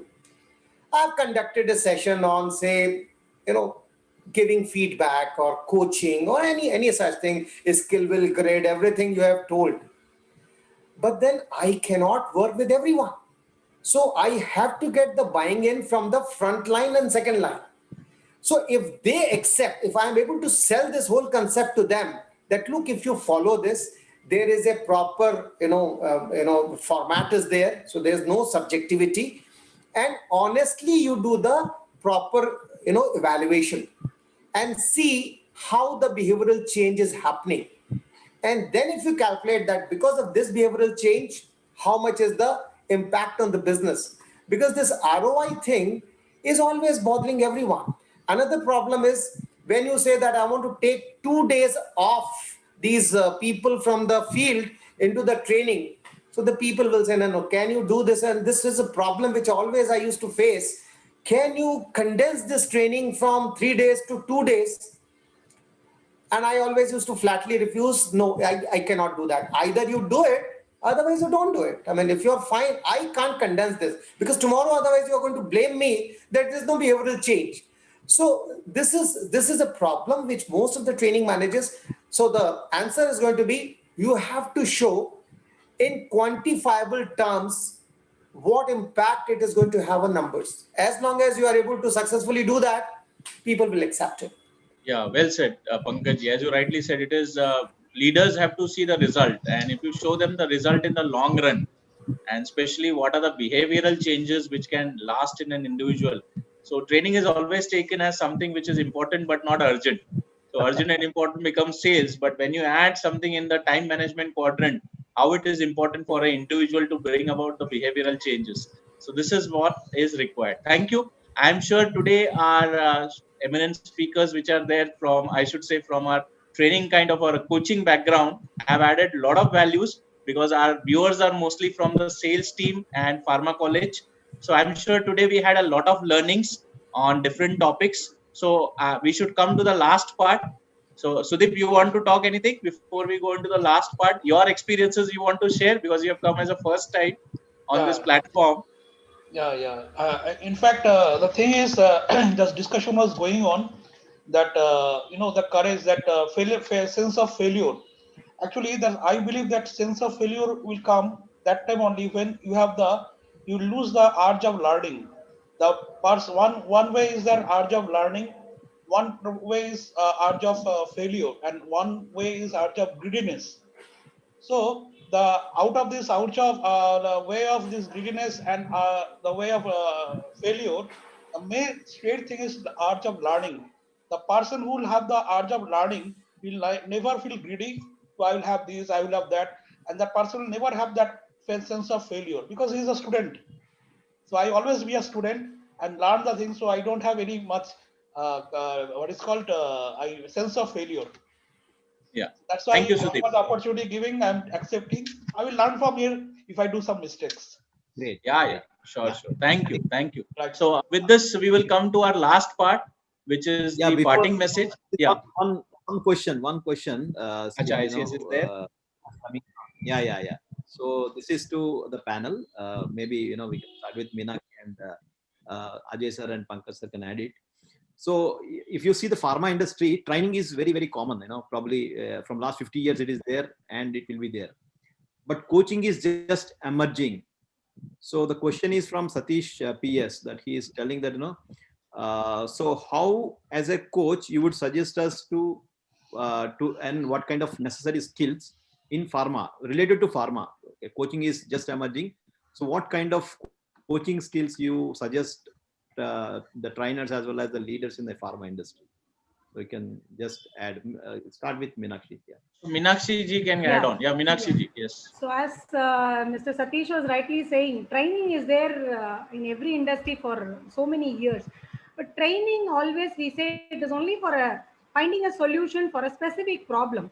When the company team is facing a specific problem, they may need a training. As far as pharma industry is concerned, they give priority only for product training. They don't give priority for other trainings because product training is the priority for them. So training is always one thing which gives you solution for a particular problem. You cannot expect a behavioral change after a training because it gives you knowledge. They'll give you the knowledge and they can give you the skill sets also. But when you want a behavioral change, you need a coaching. What is the difference between training and coaching? Training will give you the knowledge. Training will give you the answer. Coaching will give you the question. Here the questioning is important. You know everything. You want to dig it from your inside. Like everybody, as I said in the beginning, everybody is knowledgeable, everybody is resourceful. Someone has to question you, अरे तो क्या है आपका गोल क्या है, किधर जाना है आपको? I'm an ASM now. I'm an area manager. When somebody is asking me a question, where you will be in 2025, then the question will only make him what I have to do. When the question is like where, the coach only can give you the question like where you want to go, what do you want to do. So these two bridge can be done only by coaches. That is why now India is getting flourished with coaches rather than training, because training is for a day or two. The training person will not be in touch with you, but a coach will be in touch with you. They will have a lifetime agreement. Coaching is nothing but whenever you are having a problem, you will come to the coach. You will ask them what I have. Coaches will never give you answers. They will give you only questions. So those who are all getting the right questions, they will get the right answers. That is what I strongly believe. Someone has to ask you the right question. Then you will Yes. come out with your own solution. You will think about yourself and you Yeah. will come to know more about you. Who am I? So what is my purpose? Being in a sales team, where I want to go. There are so many medical representatives, still they are only medical representatives, even at the age of 60. And Yeah. we are not finding everyone as like Juneja ji or all other big people. They are also started as a medical representative. What made the difference? They find out the purpose. They had a self awareness. So this coaching will help you to enhance your level. You can go to the next phase. So in that way, I prefer coaching will help them a lot. And especially into the sales, the coaching will be more into the mindset, how to deem the team building, how more into leadership. Coaching is very important for pharma industry because it is more stressful. You are working with the seconds. Abhi corona ke baad, not even you are not meeting the doctor for minutes. Now it is seconds. You have to do everything. So it is a most stressful job. You need a right mindset. You need to become a team leader. So the companies can really invest on coaching. I think now in India only the top management has started with coaching. all executive directors, all that kind of people are now taking into coaching. Everybody needs a coach. Even Modi ji has got a coach. Steve Jobs got a coach. Every successful person has got a coach. So even Krishna, Arjuna had everything. Why Krishna played an important role? He's a coach. He's a mentor. So keep a coach and mentor. That will definitely take you to the next stage. This is my answer to it. Perfect. Learn and relearn. Yes. Learn, unlearn, relearn. So every time learn, unlearn, then you relearn it. Yeah, Pankaj ji wants to add on. Pankaj ji. So I will confine up to pharmaceutical coaching. See, there are few things which you have to take into consideration if you want to be an effective coach. First thing is, you have to have a trusting relationship with your coachee, right? If you don't have a trusting relationship with your coachee is not going to listen to you. Secondly, as a coach, I must establish my credentials. What are my credentials? I mean, what have I done in past by which I can be an effective coach? I mean, you cannot be a travel agent that in all those places where you have never gone, you want to send your representative, you want to send your area manager. You have to be tour guide, you have to work along with them, right? Either you go there, find out what it takes you to be there, and then tell. So credentials, many a times people don't have those sort of credentials by which they can infuse that trust among the coaching. Third thing is, how to coach. You see, this is an art, and if you do not pay adequate amount of attention. I mean, I was watching even Vinodji's, one of the videos also where you have talked about coaching, I think in last session or prior to that. Prior to Very that. nicely he has said that, look, you don't have to give answers, which is a fact. You have to plant right questions. And what I used to do in MSD as well as in Sanofi when I was RBM and, I used to work with them. Basically, whenever we were coming out of the chambers, we used to ensure no representative of other companies are there. Then we used to ask them, look, what has gone well? What has not gone well? What do you think you could have done better? And in case the person is going blank and he is not able to come out, what were the good things he has done? We used to plant few things that, look, I think you have started well. So what went on? So basically, I mean, in MASTI, we used to follow a formula 4:1, 4 appreciative points you must talk about, and 1 corrective point. Now, the point is, where do you slip into that corrective point? 2 appreciative point, 1 corrective point, and again, appreciate that. That is 1. Then I will share with you 4th point from a sales manager's perspective. I mean, this is what I used to practice, and I very strongly used to advocate to all my fellow area managers as well as my other RBM colleagues. Suppose I've gone onto a tour for 3 days working. First day, I will call my colleague. Whatever I have got in my mind that needs to be addressed, I will call in my room, 1:1, I will discuss. Even if suppose I have to reprimand, I will reprimand then and there. Next 3 days, I will be working on the motivation only. So that when I leave that headquarter, I leave him on a high. Under no circumstances I'm going to give any corrective feedback or things like that. This is what you need to do, because I don't want to leave him in this quandary. What the hell is this? He has come back and he has blasted me. So that next 28 days, by the time you go, he is subdued.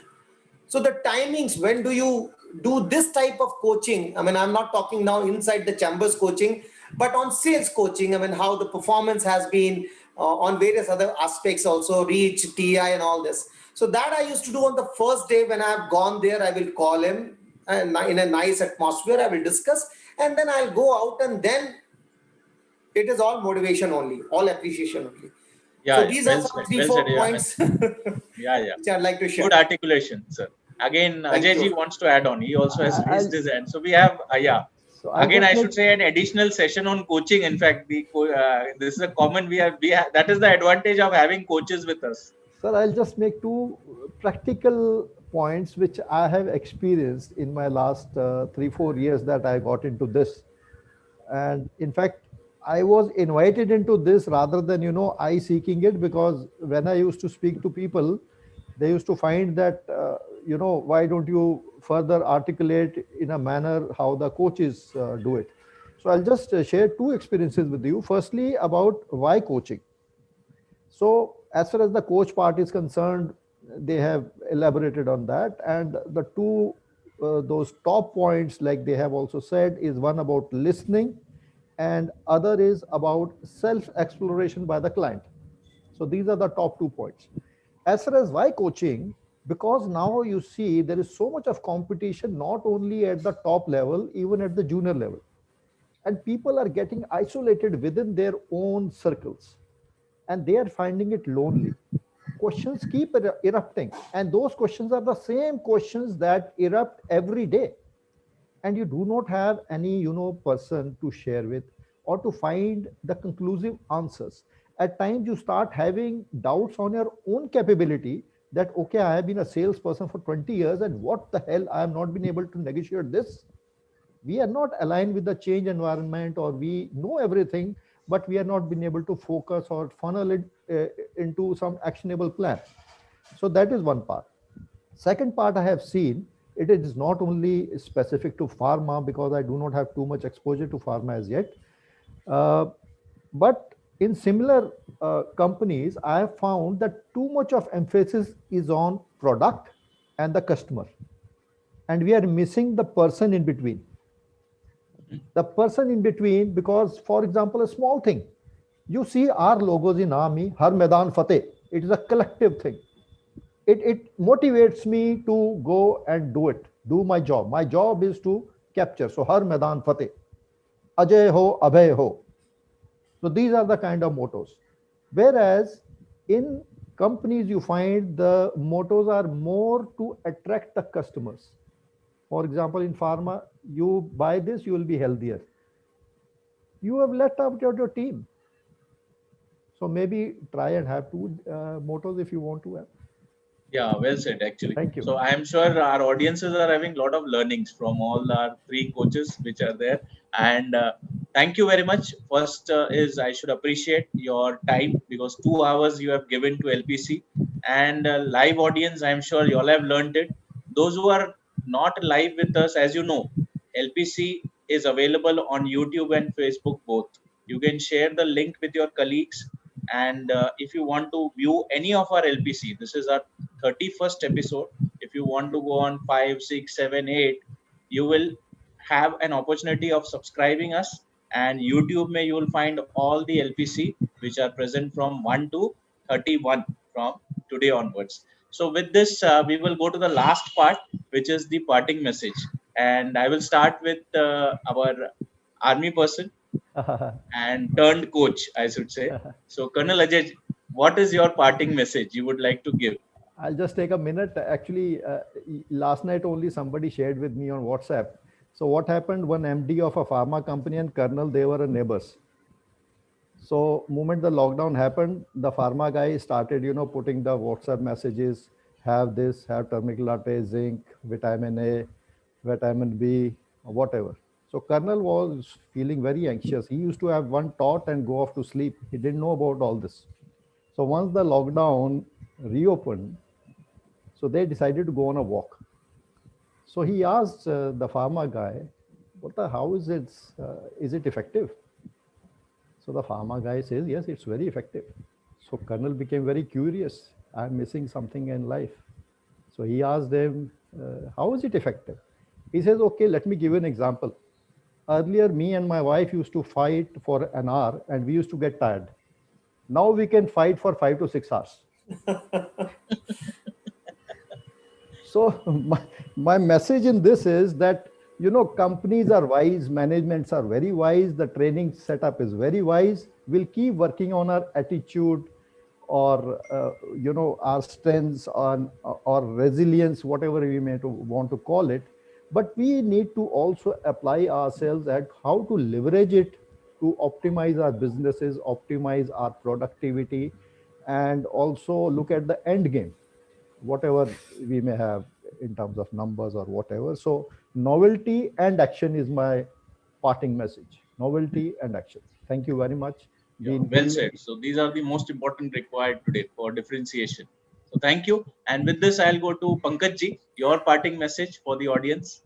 Uh, I would like to say that considering a lot of pharma colleagues, they have lost their jobs, and there's a lot of disappointment I see every day. I mean, people are reaching out to me. Now, Vinodji, can I share one story? I mean, do I have Yeah, that yeah, time surely. to? So, I mean, this is one story which has always inspired me, right? Ever since I read, and this is the story which many of you must be aware, a story of Socrates, when one of his disciples asked, "Sir, what's the secret of success?" And Socrates said, "Well, my friend, I will tell you the secret of success. So you meet me at that river bank next day morning." So that disciple reached there, and Socrates gingerly was going towards that river bank. And when this disciple saw, he said, "Sir, please do let me know what is the secret of success." He said, "I will let you know. So let us take a walk inside the river." So both of them, they started walking inside the river. Now, Socrates was 6 feet tall, quite heftily built, and this student was quite diminutive in stature. So when they reached midstream, Socrates just dumped this boy inside the river, and this boy was, gasping for air. I mean, he was almost becoming pale. So when he was almost about to die, Socrates just pulled him out, and this boy was furious. He said, "Sir, what did you do? I mean, I just wanted to know the secret of success, and you made me almost die." Socrates said, "When you were inside the river and you were dying, what was that one thing which you wanted?" He said, "Obviously air, because I was gasping for air." He said, "The intensity with which you are gasping for that air, if you bring that intensity in your work also, you will be successful." So why am I saying this? Because, instead of brooding and prodding on this situation, if people try to take advantage of this time what they have at their disposal and try to upskill themselves, because again, as I told in negotiation, if anything is in abundance, other person would try to take advantage. The same thing is happening with HRs also. I mean, first of all, when the sentiments are low, they are not recruiting. When some recruitment is taking place, they want to take best of the best talent which is available. So you have to work on your talent. That is how you will be, making yourself employable. So that's the one message what I would like to give. And there, I mean, many of you, like LPC, for instance, you are doing a great job in, bringing various facets of pharmaceutical selling, and people from different arena, when they come, and they're bringing a lot of wisdom to for the participants. So I think you are doing a great job, and I would love to be associated even in future also, because it's a great learning platform, right? Yeah, So surely. that's In fact, the this is the initiative as said by, I should name one person, Raman Market. He is the okay. person, he is the coach for us. We three are the coaches. He is our coach. So he has well managed. That is the reason this is our vision is to make it the longest running series. We have finished 31, and he wants to, well, I will tell you the experience. When it was 25, I was thinking, should we continue? He said, no, we will have Golden Jubilee. We will finish 50th episode. So Great. that is what that one man is so passionate, and that is what it is driving us also. And as you rightly said, you should know your oxygen is most important at that situation. Very nicely narrated story. So always as an individual, you should know why I'm doing this, why I should do this particular, why question if I'm addressed. So what and how will follow me? What is knowledge? How is skill? And why is your mindset? So with this, I'll go to my last speaker, Minakshi ji. Your views on or parting message you would like to give to the audience. Yeah. Thank you so much. Minakshi ji, unmute. Yeah.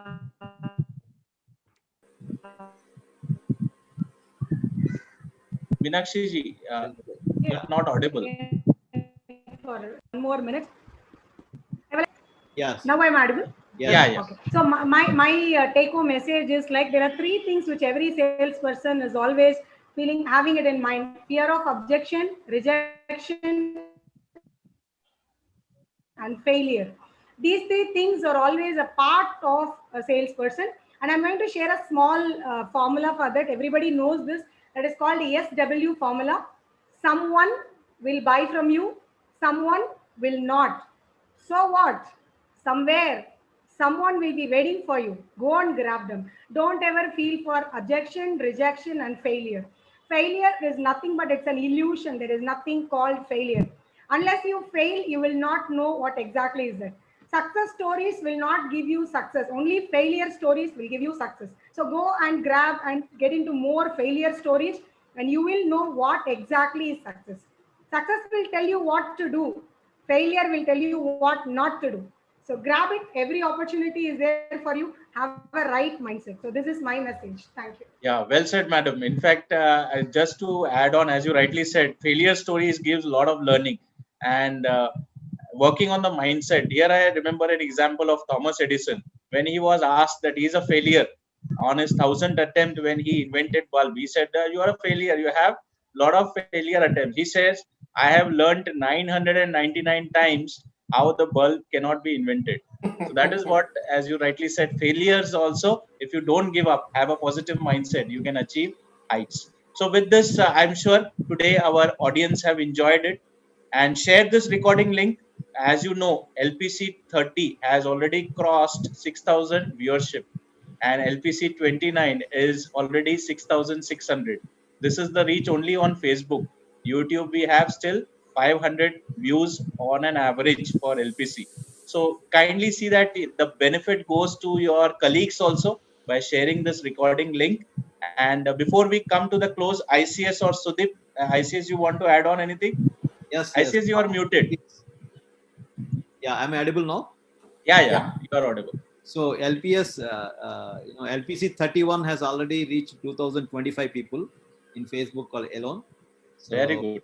it's going, it's going, and it's going to make more impact in the coming week. Thank you very much, and it's an honor. And Sudip, yeah. Yeah, I only want to say that it is giving lot of insight the upcomings like us, and I pray to the God that LPC should carry on at least not golden jubilee, at least century.